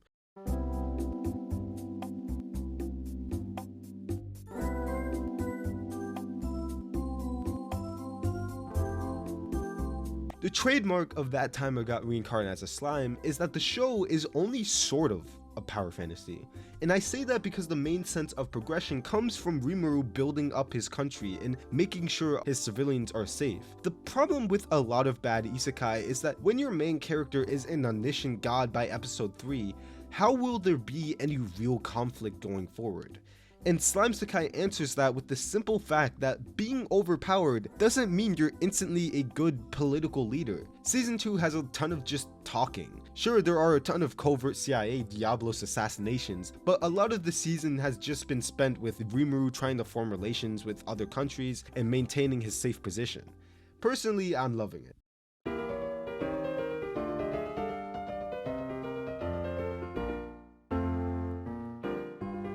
One Out is a gambling sports anime, and it's not sponsored by FanDuels or anything, hear me out. It's about a gambler named Toa who makes a name for himself playing basically the gambler's version of baseball, where it'd basically be a 1v1 against the pitcher and the batter, and he'd wager bands on top of bands that he will strike the batter out. Then this big shot Japanese baseball player pulls up due to some circumstances, and then Toa absolutely disciplines him. So after getting criminally violated from this random nobody, Kojima, who's that pro baseball player, seeks out Toa again and coerces him to join his team, believing that Toa is the missing link that they need. And to convince Toa, they settled on a contract that would add $50,000 to his salary for every single out he gets through his pitches. But on the flip side, he'd lose $500,000 if he missed one. I absolutely love the setup for this show. For obvious reasons, I'm at the edge of my seat every time they're in a game. I love all the characters except for this woman. Like, are you actually serious? We get the first canon black woman in anime and she looks like one of those CGI germs from those cleaning commercials. That shit's just disappointing.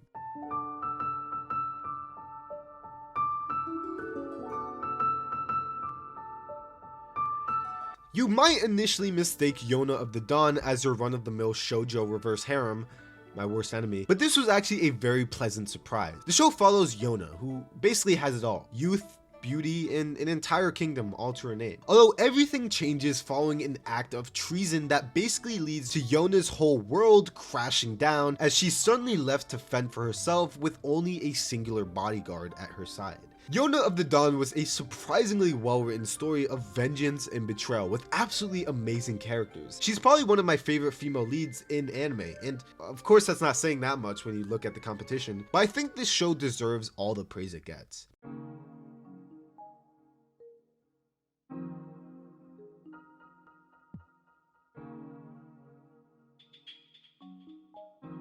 Bakuman reminded me a lot of a sports anime. Two ordinary Joes dream for the top, and they face many obstacles and clash heads with rivals on the way there. We're also educated on what they're trying to reach the top of, whether that be basketball, tennis, or manga. This anime, written by the same guy who made Death Note, by the way, was surprised to see that, is about these youngsters who dream of writing a popular Shonen Jump series, which was pretty much identical to Young Me, the only difference being actual down in basic literacy. And it's so interesting as a guy who's been watching anime for most of his life to see how manga is legitimately created from start to finish. Also, watching their journey and seeing them perfect their craft is not only incredibly entertaining, but also makes me appreciate the medium significantly more. It's truly an impressive feat that the only two series written by Obata are so great in their own respective ways.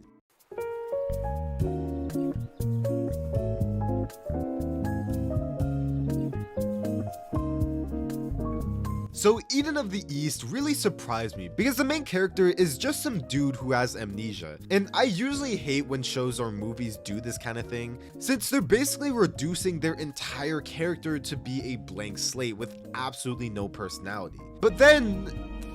Some passports. Man, there's a lot of them here. Maybe I'm more of a Jason Bourne than Travis Bickle. The main character makes a Taxi Driver reference? Out of all the moments in anime I've watched for this video, this was the one scene that I genuinely did a double take on. All of his memories were erased except for his vast knowledge of movies. So practically all of his common sense and basic understanding of the world comes from Hollywood movies. I can't foresee anything going wrong with that. And he actually does have a pretty likable personality. The whole story, he's just trying to figure out who in the world his previous self was, and all the insane shit that his past self was up to. And honestly, it's great. I don't want to spoil it though, because a lot of the enjoyment I personally got from the show was solely due to the fact that I went into it blind.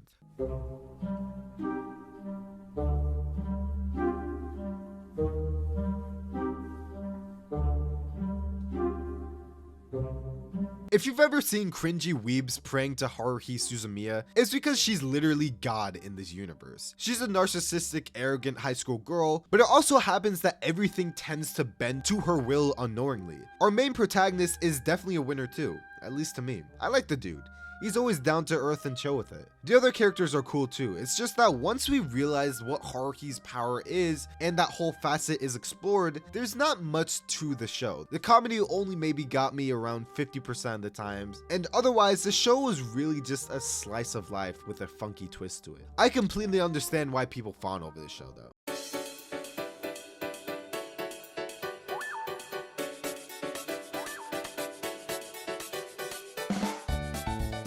Basilisk is basically just incest Naruto, but if the Six Paths of Pain wanted the main characters to bang so that he could revive the long dead Nobunaga. Oh wait a second. That was actually the sequel. Yeah, I'm not even gonna lie, I started Basilisk with the sequel, which was considered to be, well, just look at the score. But the original Basilisk is genuinely if Naruto had a bloody Romeo and Juliet subplot with a seinen spin to it. And this time, that comparison to Naruto isn't meant to insult the show. Basilisk features some amazing creative fights with all different types of ninjutsu and powers on the table. The anime in overall production somehow looks like 15 times better than its reboot that came out almost 15 years later. And the plot is simple yet so fun. So there are these two ninja clans, the Koga and Ika clans, that have been at each other's throats for like their entire history. Although recently a peace treaty was signed between them, and the heirs to each clan actually ended up marrying each other. But their love begins to be trampled on when two men disputed the right to become the shogunate, and they both ended up commanding 10 of the best shinobi from each clan to pick a side and fight in a battle royale. And whoever's clan wins gains the favor of the shogunate for the next 1,000 years.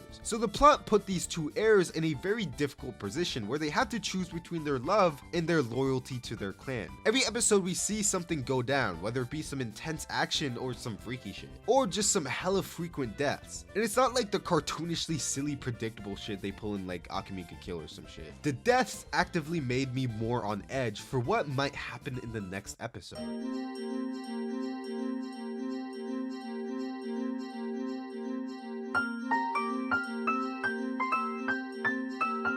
Kaiju number 8 was the big anime last season for good reason. It's one of those hybrid shonen where a main dude gets transformed into a half-breed of the kaiju he's fighting. And I think the reason, or at least one of the reasons so much people gravitated towards this show is the fact that this is the main character, an old dude of undeniable unk status. For one time, in a genre of like over 400 shows, the protagonist isn't a kid or in high school. You seriously don't know how refreshing it is to see how Unk takes up a whole new perspective on the genre. He's just also a pleasant guy to watch on screen, and a guy who still dreams despite his age. And even after getting his kaiju power, Unk never abuses it and gets into the kaiju defense force fair and square. Although his kaiju powers are kind of a liability because if he were to get found out, he'd get sniped. So a lot of the show's about him navigating the fucking unit meant to take out kaiju while also being a kaiju. So when he's actually forced to transform, it's a big deal.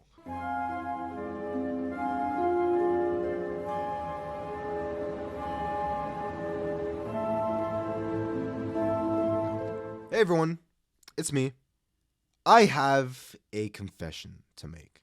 I do not like moe, or, for matter of fact, slice of life. Those genres are like Olympic athletes to me. Slice of life is like Usain Bolt, and moe is like Noah Lyles. Because they're both gold medalists, and how freakishly fast these shows will put me to sleep. Like, it's actually impressive how well these shows function as a sort of tranquilizer. But the most confusing thing of all is that I actually enjoyed Girls Last Tour, an anime that did the unholy fusion dance between both of these genres. So what's special about this show? It's certainly not the first to feature a post-apocalyptic scenario for its setting, but it's the first to handle it in such a lighthearted, almost whimsical manner. We can visually see the decaying backdrop of what was once a society, the faint, almost distant traces of a culture, all in the background, with the foreground being focused on these scatterbrained, silly, almost moronic two girls that just roam this earth in the sad state that it's in and just trying to survive. There's almost an eerie feeling I get when watching these girls interact in this optimistic, borderline cheerful manner when their situation is probably the most hopeless scenario I could possibly imagine. And there's also a lot of mystery when it comes to this show. Like, what actually happened to cause so much destruction and a complete lack of human life other than them? Girls Last Tour was a pleasant surprise, and it's something that I don't regret watching.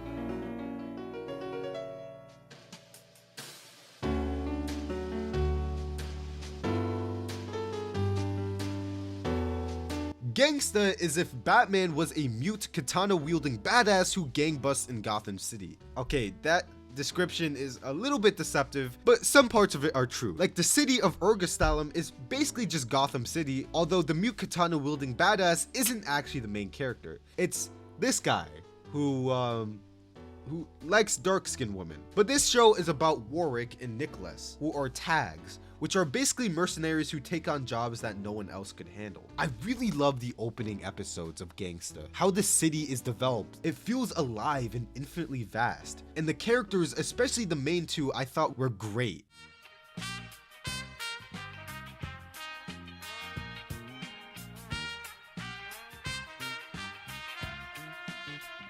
Of all genres, comedy is the one where the plot and premise is actively the least important aspect of the show. But Grand Blue's innovation and sheer ingenuity with its premise really separates it from so many other anime in general. Because this anime is about college students. Yeah, I know you just audibly gasped. But believe me, I was flabbergasted too. So this anime is a very relatable show as a fellow campus dweller, and what the fuck, holy shit, he's literally me. So this anime is correctly classified as a seinen, but for way different reasons than other shows are. It's not like, whoa, there's gore in this show. No, it's just the fact that younger audiences wouldn't understand like half of these jokes. Like when the main character is out partying and he's passed a cup of what he believes to be water, then only after chugging it down, he realizes that it's flammable. Shit's funny as fuck, and it's not like I'm even gatekeeping the show. I just doubt you'd appreciate it if you're under the age of 16. But also if you've never experienced college life before. Otherwise, I absolutely love the themes this show tackles. It's not like revolutionary or anything, but I love how the main character's journey through getting into diving and everything parallels with his willingness to get out of his comfort zone, which is really what college is all about. Well, and mountains of debt.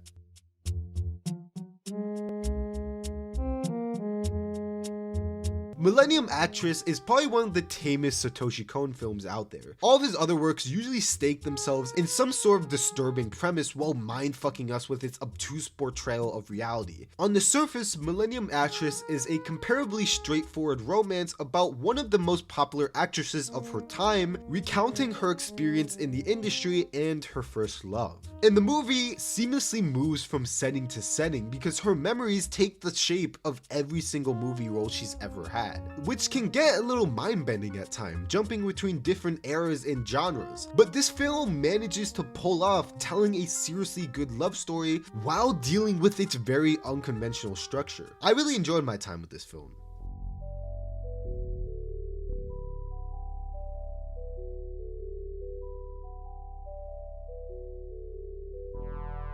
ID Invaded is an exciting psycho thriller that will have you at the edge of your seat and at the edge of your IQ, because this is one of those mystery detective shows, but they have the power to travel into the psyche of the victims.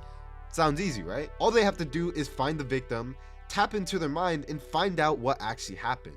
Well, that's actually easier said than done, since a human being's mind is incredibly complicated, and the show has a great visual representation of that complexity. It's kind of a cool semi-episodic show where our main character and his backstory really being the glue that keeps them together.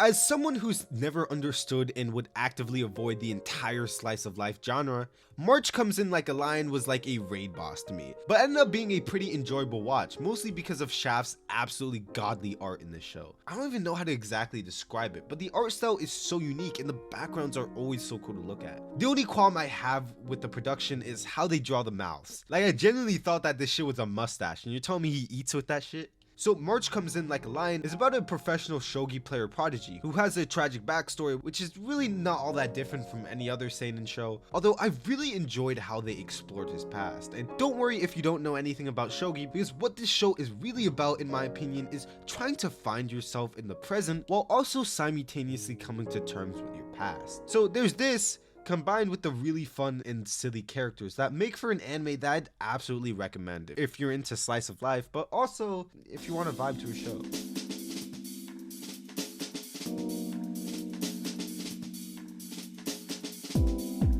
Two concerns I had about Initial D before even watching it. One is that I've seen clips of it here and there, and it's always these ugly ass unrendered PS3 video game cutscene CGI car races. Then number two is that I'm not exactly a car guy myself, nor do I care much about racing. I was afraid that I might just not be the target audience for this show, because to me, if it has 4 wheels and gets me from point A to point B, then that's more than enough for me. And that is a direct quote taken from our main character. Much to my surprise, Takumi, who is our main character, doesn't give a shit about cars either, just like me.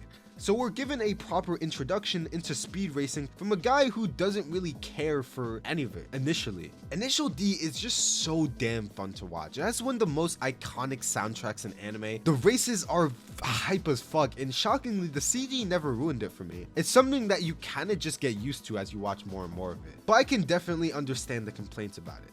I initially thought the show was gonna follow the typical sports anime formula, but Initial D feels so authentic. The real impalpable risk of crashing always keeps us at the edge of our seats when watching these car races. Like, this show isn't only about racing, it's also about the racers with this show, simultaneously pulling off some crazy hype moments, but also pulls off some great romance and comedy.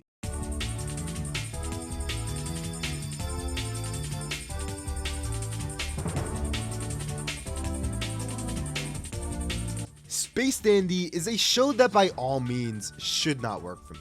It breaks the fourth wall more times than politicians break promises. The biggest joke of the show isn't the comedy, but this man's haircut, and the show is aggressively horny. Like, to the point where our main character's favorite place to eat is an establishment called Boobies. Yeah, but somehow when Space Dandy combined all that corny shit, it turned out to be one of the funnest anime I've ever watched. Not because of the character writing or plot. Actually, I feel like this show and plot are like oil and water. Shit doesn't mix.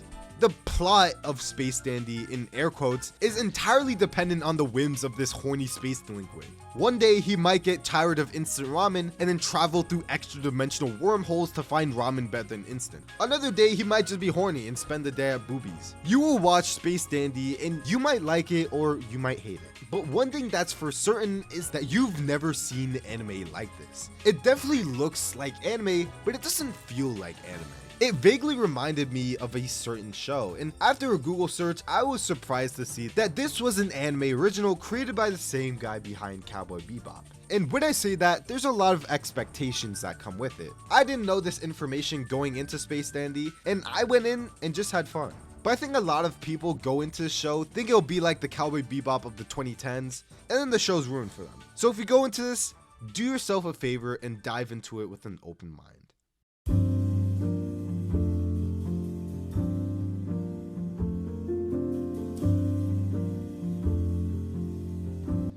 This show is like It's like if Nazi ideology became meta and instead of the Aryan race having blonde hair and blue eyes, they have blue hair and blue eyes. The story is told from the perspective of a completely homogenous nation where everyone pretty much looks the same. And as you could probably imagine, this is a paradise for anyone living in Alabama. Not because they're neo-Nazis or anything, but because everyone looks like a blood relative. So the country is currently in a war that media pundits boast about having 0 casualties because it's fought using automatic robots. But that is just a straight up lie. There are people piloting these supposed automatic robots, but they're non-Aryans, meaning they don't officially count as casualties. That's actually pretty fucked up. So our main character is a major in the military who fought besides what they call the 86, which are basically the minorities. She has a soft spot for the 86 that she shares with basically nobody. The propaganda runs deep within this nation, and it leaves everyone believing that they're unevolved, legitimately inferior creatures who are lucky to be under the Empire's rule. Under her experience working with a new infamous crew of 86, she gains a new perspective on a lot of things. And I thought this was a great show that covered unfortunately relevant topics that we see today, like discrimination, brainwashing, and alienation.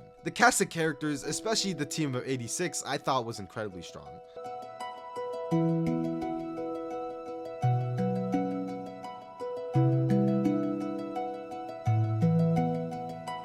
It feels weird walking out of Vivi with such a high opinion of it, because honest to God, if the show wasn't so damn beautiful, I probably would have dropped it early on. But with this show, the stunning production and art direction only serves to draw the audience in. But what makes us stay is the show's exceptional writing and characters. Vivi's Fluorite Eye is about this cute autistic robot girl whose only purpose in life is to sing and make people happy. But then her whole existence gets flipped on its head when she's given the mission to travel back in time and stop her fellow androids from genociding the human race. And the reason she's been picked to do this is because she's quite literally built different. No, actually she has this robot teddy bear sidekick guy that can quite literally hack into anything if he could get plugged into it. And overall, this is a plot that can either be really, really good or really, really bad. And thankfully, we live in the good timeline. If I need to do any more convincing, this was written by the same guy responsible for ReZero, and it was produced by the same people behind Attack on Titan, Season 1. So lock in, everyone.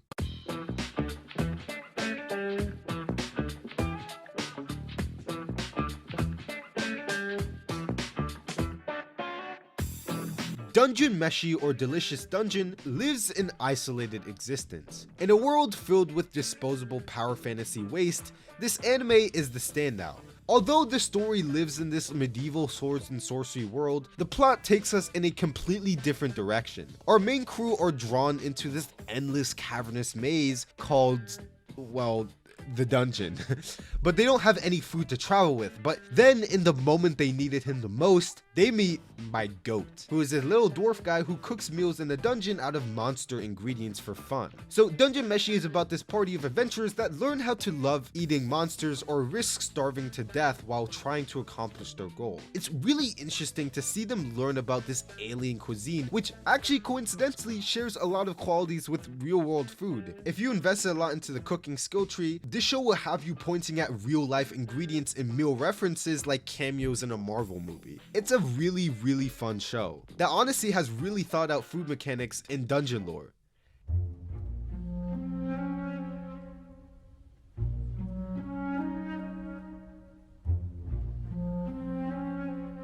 At first, Anohana didn't catch my attention at all. I thought it was a plotless anime about a group of friends who spent their summer jerking off with some ghost. But I ended up stumbling upon a show that's more than just spectrophilia. And that's the word for a ghost fetish. So Anohana is about a group of childhood friends after one of them starts seeing the spirit of their friend who died a long time ago. And they all come together once again under the wishes of the spirit. And we watch them as they struggle to get along again after such a long time. Throughout the entire show, we really get to witness how an unexpected death in someone's life could affect someone. And the overall writing with all the characters is genuinely amazing, with an ending that will make even a stone monument start sobbing.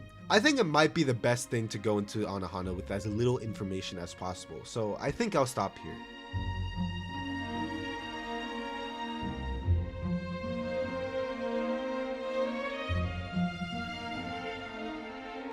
Hey, quick question.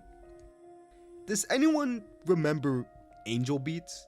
This anime is honestly one of a kind, a true classic in its truest sense. The show is about a band of teenagers and also Otonashi, who recently comes to this world that he is told is the afterlife. All of the kids in this world join together in opposition against a mysterious angel sent by God, apparently. A ton of people that come here, including Otonashi, have amnesia, and throughout the show their memories start slipping back into consciousness, with truly industry-leading scriptwriting and production for its time, and still even today, Angel Beats aged like fine wine. And if you haven't ever had the pleasure of watching, I definitely would. I recognize that the show has flaws, but it's so emotionally brilliant and technically exceptional in so many different areas that I tend to look at the show and say, what flaws?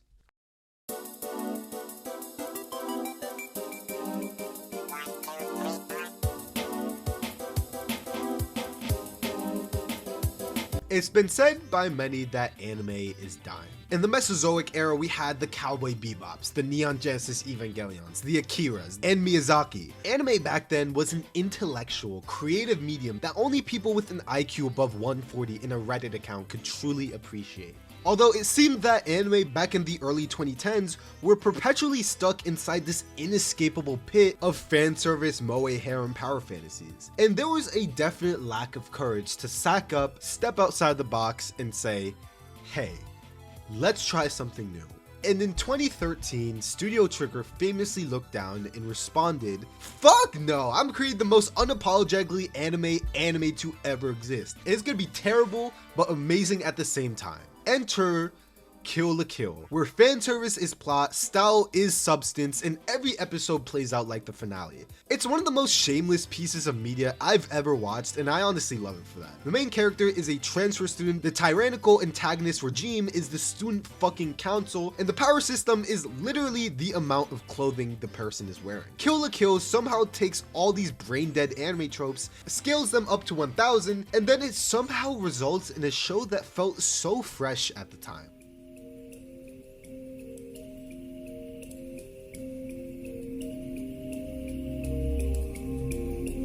Dororo tells the tale of the average Kansas City Chiefs fan. One day, a greedy man renounces his god and makes a pact with 12 demons, and his prayers are soon answered, but not without a cost. When his first son is born, he doesn't have limbs, ears, eyes, or even skin, but miraculously, he lives. He meets this doctor that suits him up with the bare minimum prosthetics and weapons that he needs to survive, but he still can't feel, see, or hear anything. Although with the death of each of the 12 demons, he regains a part of himself that was rightfully his. So he pairs up with this kid named Dororo, and they hunt down each of the 12 demons. And throughout the entire show watching this, the only thing I could think of was how metal the whole concept was. The anime is about a paraplegic death samurai who is forced to hunt down demons in order to restore his body. Tell me this isn't just Doom Eternal but anime. Such a sick show.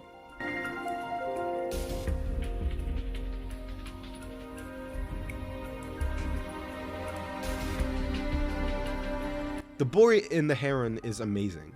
It has expressiveness that really is just a Ghibli phenomenon. Immediately as I saw this in theater, it rose to the upper echelon of Ghibli movies in my opinion. This bird is creepy but cool, the other world is insane but fun, and the movie wears what it's trying to communicate on its sleeve, but it still communicates it in a way that I've never seen before. Honestly, I don't even want to give anything away. I'm just gonna say it's Ghibli, and look at these cute little bird guys. Watch it, I swear it's good. Just watch it, please. Please watch it.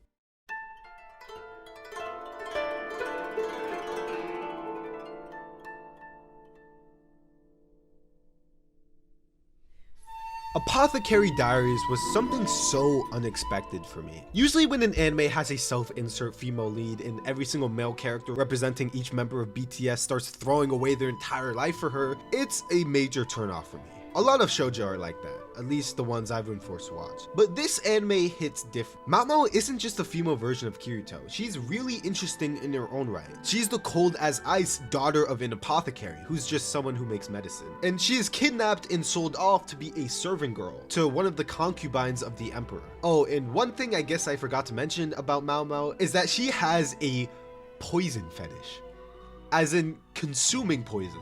Still makes more sense to me than a foot fetish. Anyways, it turns out one of the jobs assigned to her is to be a taste tester. This would be like a dude with a foot fetish securing a job as Quentin Tarantino's cameraman. It's literally the perfect job for her. Then the hot guy love interest pulls around and instantly falls for Mao Mao. But not because he was necessarily attracted to her, but because she saw him as an insect. Peak writing. What can I say?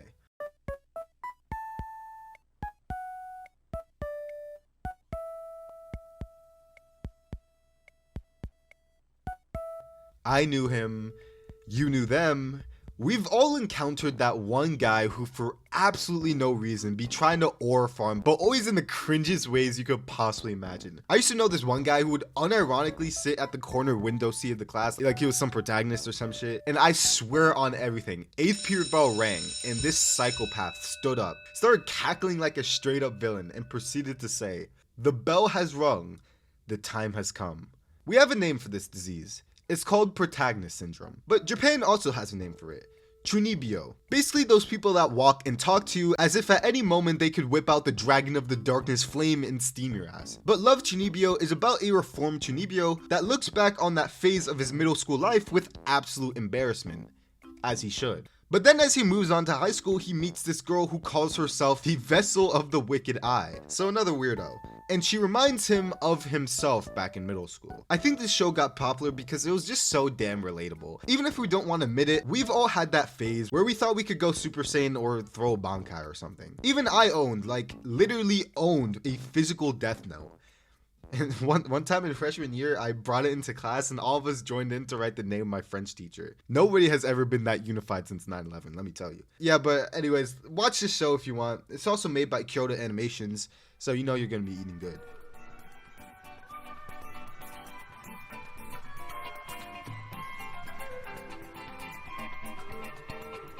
Kaiji is a gambling anime, and so when I saw this genre tag under its description, this is the only shit I could think of.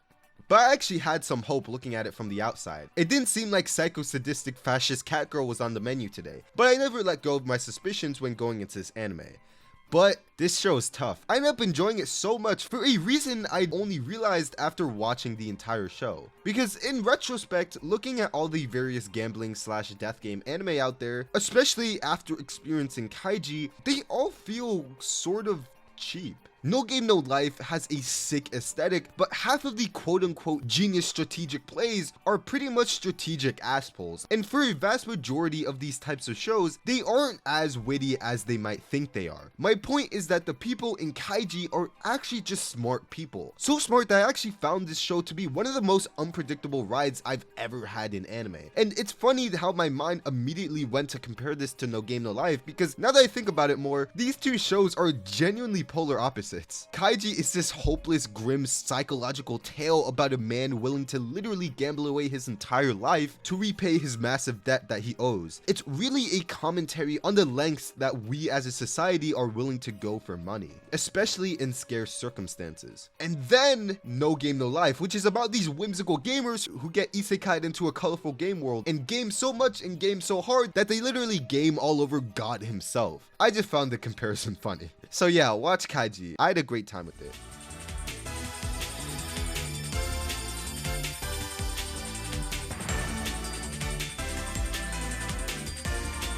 There truly isn't a way I could fully capture the adrenaline rush to be had from watching ReLife. Oh wait. There is one way. Gurren Lagann, that's the only possible way I could even begin to describe the sheer epicness of this anime. When it comes to the plot of ReLife, it's short, sweet, and straight to the point. Every 5 years, the biggest racing tournament across the cosmos is held called ReLife. The only rule, there are no rules. Our main character is a dude who qualifies for ReLife, and that's all you need to know about this movie to enjoy it. When it comes to the visual presentation of ReLife, words fail me. This is Studio Madhouse with a Disney budget. I don't know where the hell they got the funding for this movie, but it is one of the most visually stunning animations I've ever seen, period. ReLife is all about the visual experience. There's a diverse range of character designs from humans all the way to whatever this is. The movie is such a creative spectacle that will have you either with your jaw on the floor, laughing, or crying. It was really surprising to see a story with such a minimal plot have moments that will just hit you like a fucking truck and send your ass to another world. But Redline achieved that while also having some of the most hype and beautiful scenes I've ever witnessed in anime.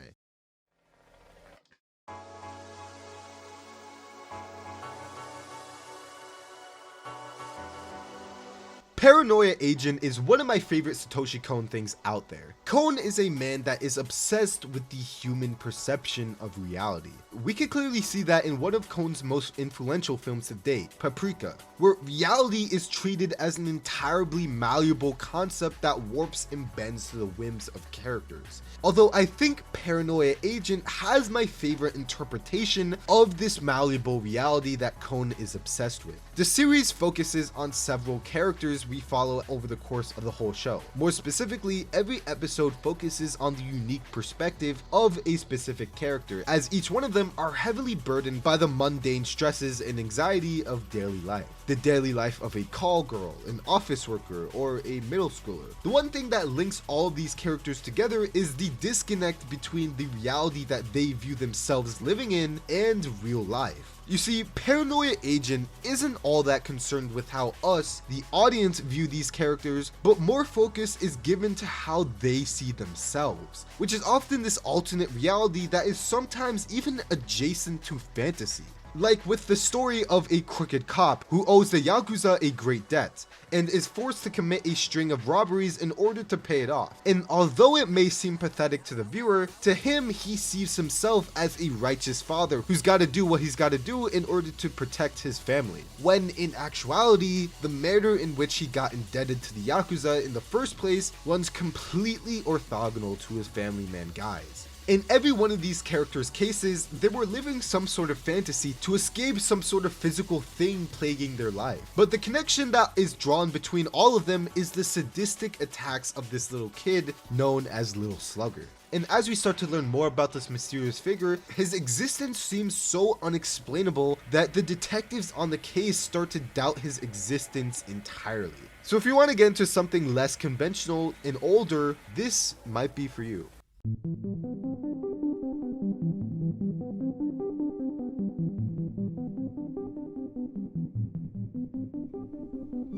Your Name is an anime film that I'm sure everyone watching is at least familiar with. It was the highest grossing anime film ever. That is until Demon Slayer decided to square up. And the hype isn't for nothing. Animation wise, it seriously rivals the likes of Violet Evergarden and X-Arm. Plainly said, this is the most beautiful art I've ever seen in anime. The plot is about a countryside girl who longs for the day she could leave her small town, and a guy whose inner city school life makes him unreasonably busy and stressed out. The guy wakes up as the girl, and the girl wakes up as the guy. And although it might seem like both of these two just got handed everything they could have asked for, they eventually realize that this is not what they wanted. So they search out each other and try to find each other's name. This is one of those types of films that I can confidently recommend to anyone, regardless of taste, and I know they'll love it. It's such an inoffensively great story with such a wide appeal. Although whenever this film gets brought up in any conversation nowadays, it's always in the same breath as another film it often gets compared to because of a similar release date, A Silent Voice. And I think it's all kind of pointless. Like, both these films have barely anything in common with each other, and I just find it weird how we can't just think both are absolutely amazing in their own right. That being said, A Silent Voice solos, I had to say it.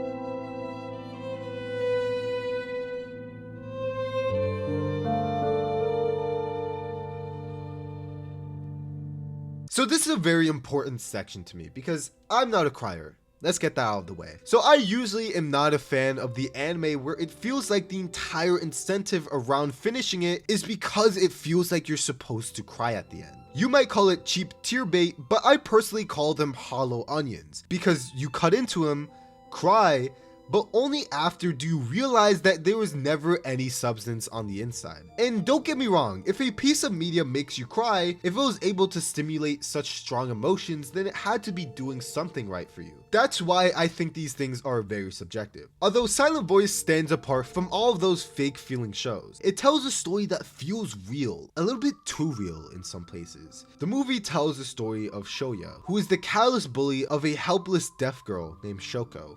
And you may be asking about why in the world you would ever want to root for this guy as the protagonist, because from what I'm describing, he's just a menace.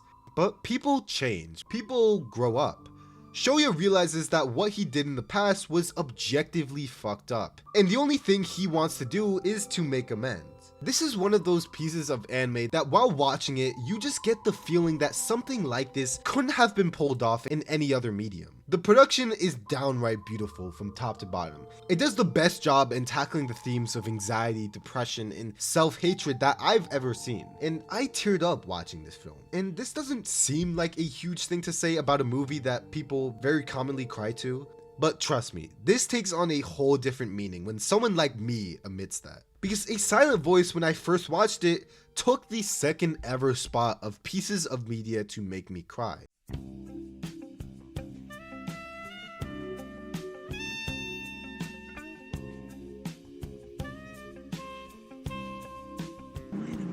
Don't be stupid. This is way more entertaining than Hollywood's ever gonna be. Wow, have I never agreed more with the line of dialogue in an anime. Black Lagoon is the type of show to make The Rock look like some diaper-wearing snowflake who always orders the estrogen entree with a side of french fries at his local Weenie Hut Jr. It puts hair on your chest and it seriously feels like your stereotypical Hollywood action movie, but just better. And that feels weird to say out loud, but what I mean by that was just that to me, when I was watching, it didn't really feel like I was watching an anime. Probably just because there's black people in this show, which is another positive I'll gladly point out. Dutch is more of a man than any of us will ever be. Rock, or Rokuro, is an incredibly fun protagonist. Revi has a sick character design and is always a joy to see on screen. And then Benny is just Benny. That's all he needs to be. So Black Lagoon is about Rock, who is this dull Japanese corporate office worker who I suppose works for fucking Wells Fargo because his company just lets him die. But anyways, they kind of fuck Rock over and end up leaving him stranded in the middle of the ocean as a hostage for a mercenary group. But then Rock, realizing that his company literally does not give a single fuck about him after refusing to pay his ransom, puts up the middle finger to the suits like the ultimate alpha that he is, and officially becomes a member of the mercenaries. One neutral observation I made while watching is that it seems very fast-paced. Scenes cut to the next without wasting any time, character dialogue doesn't overstay its welcome, and characters will move from place to place without a moment's rest. And I say that's definitely a good thing, because to me it didn't seem like it sacrificed much in keeping that pace up. And it's perfect for people today in the brain rot era. I'd also say that the show aged incredibly well. I'd highly recommend it now. I think you should give it a shot.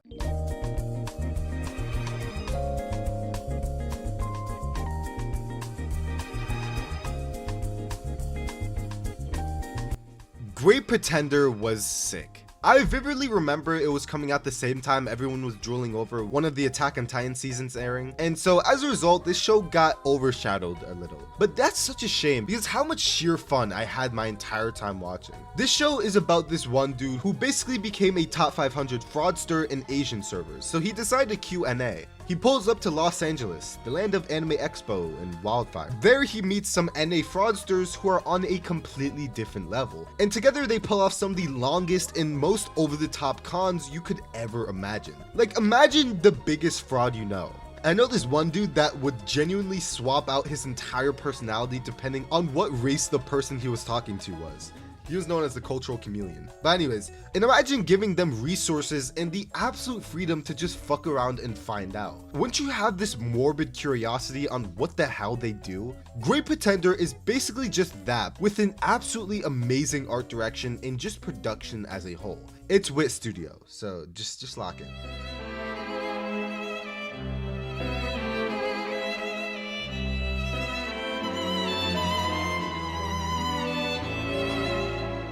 Look Back is a special film to me. It's based on a one-shot created by the same guy who's only responsible for the Chainsaw Man. And when people hear that, they immediately start preparing to watch the weirdest shit they've ever seen in their life. Understandably. But surprisingly, it seems like Fujimoto put away his quirky side to just make a story about art. For manga authors, art is something that literally consumes their entire being, which is why when they make art about art, it always turns out to be some of my favorite stuff the medium has ever spit out. The same is true for Look Back. The film is about these two girls that start drawing manga, and we follow them as they grow up and become adults. It's a quick watch, only an hour long. I think you should give it a shot. Yep, so that's the video. Hope you guys got something from this, maybe put a few shows on your watch list, but that's it from me. Make sure to subscribe, join the Patreon to support the channel, and most importantly, make sure to have a good day.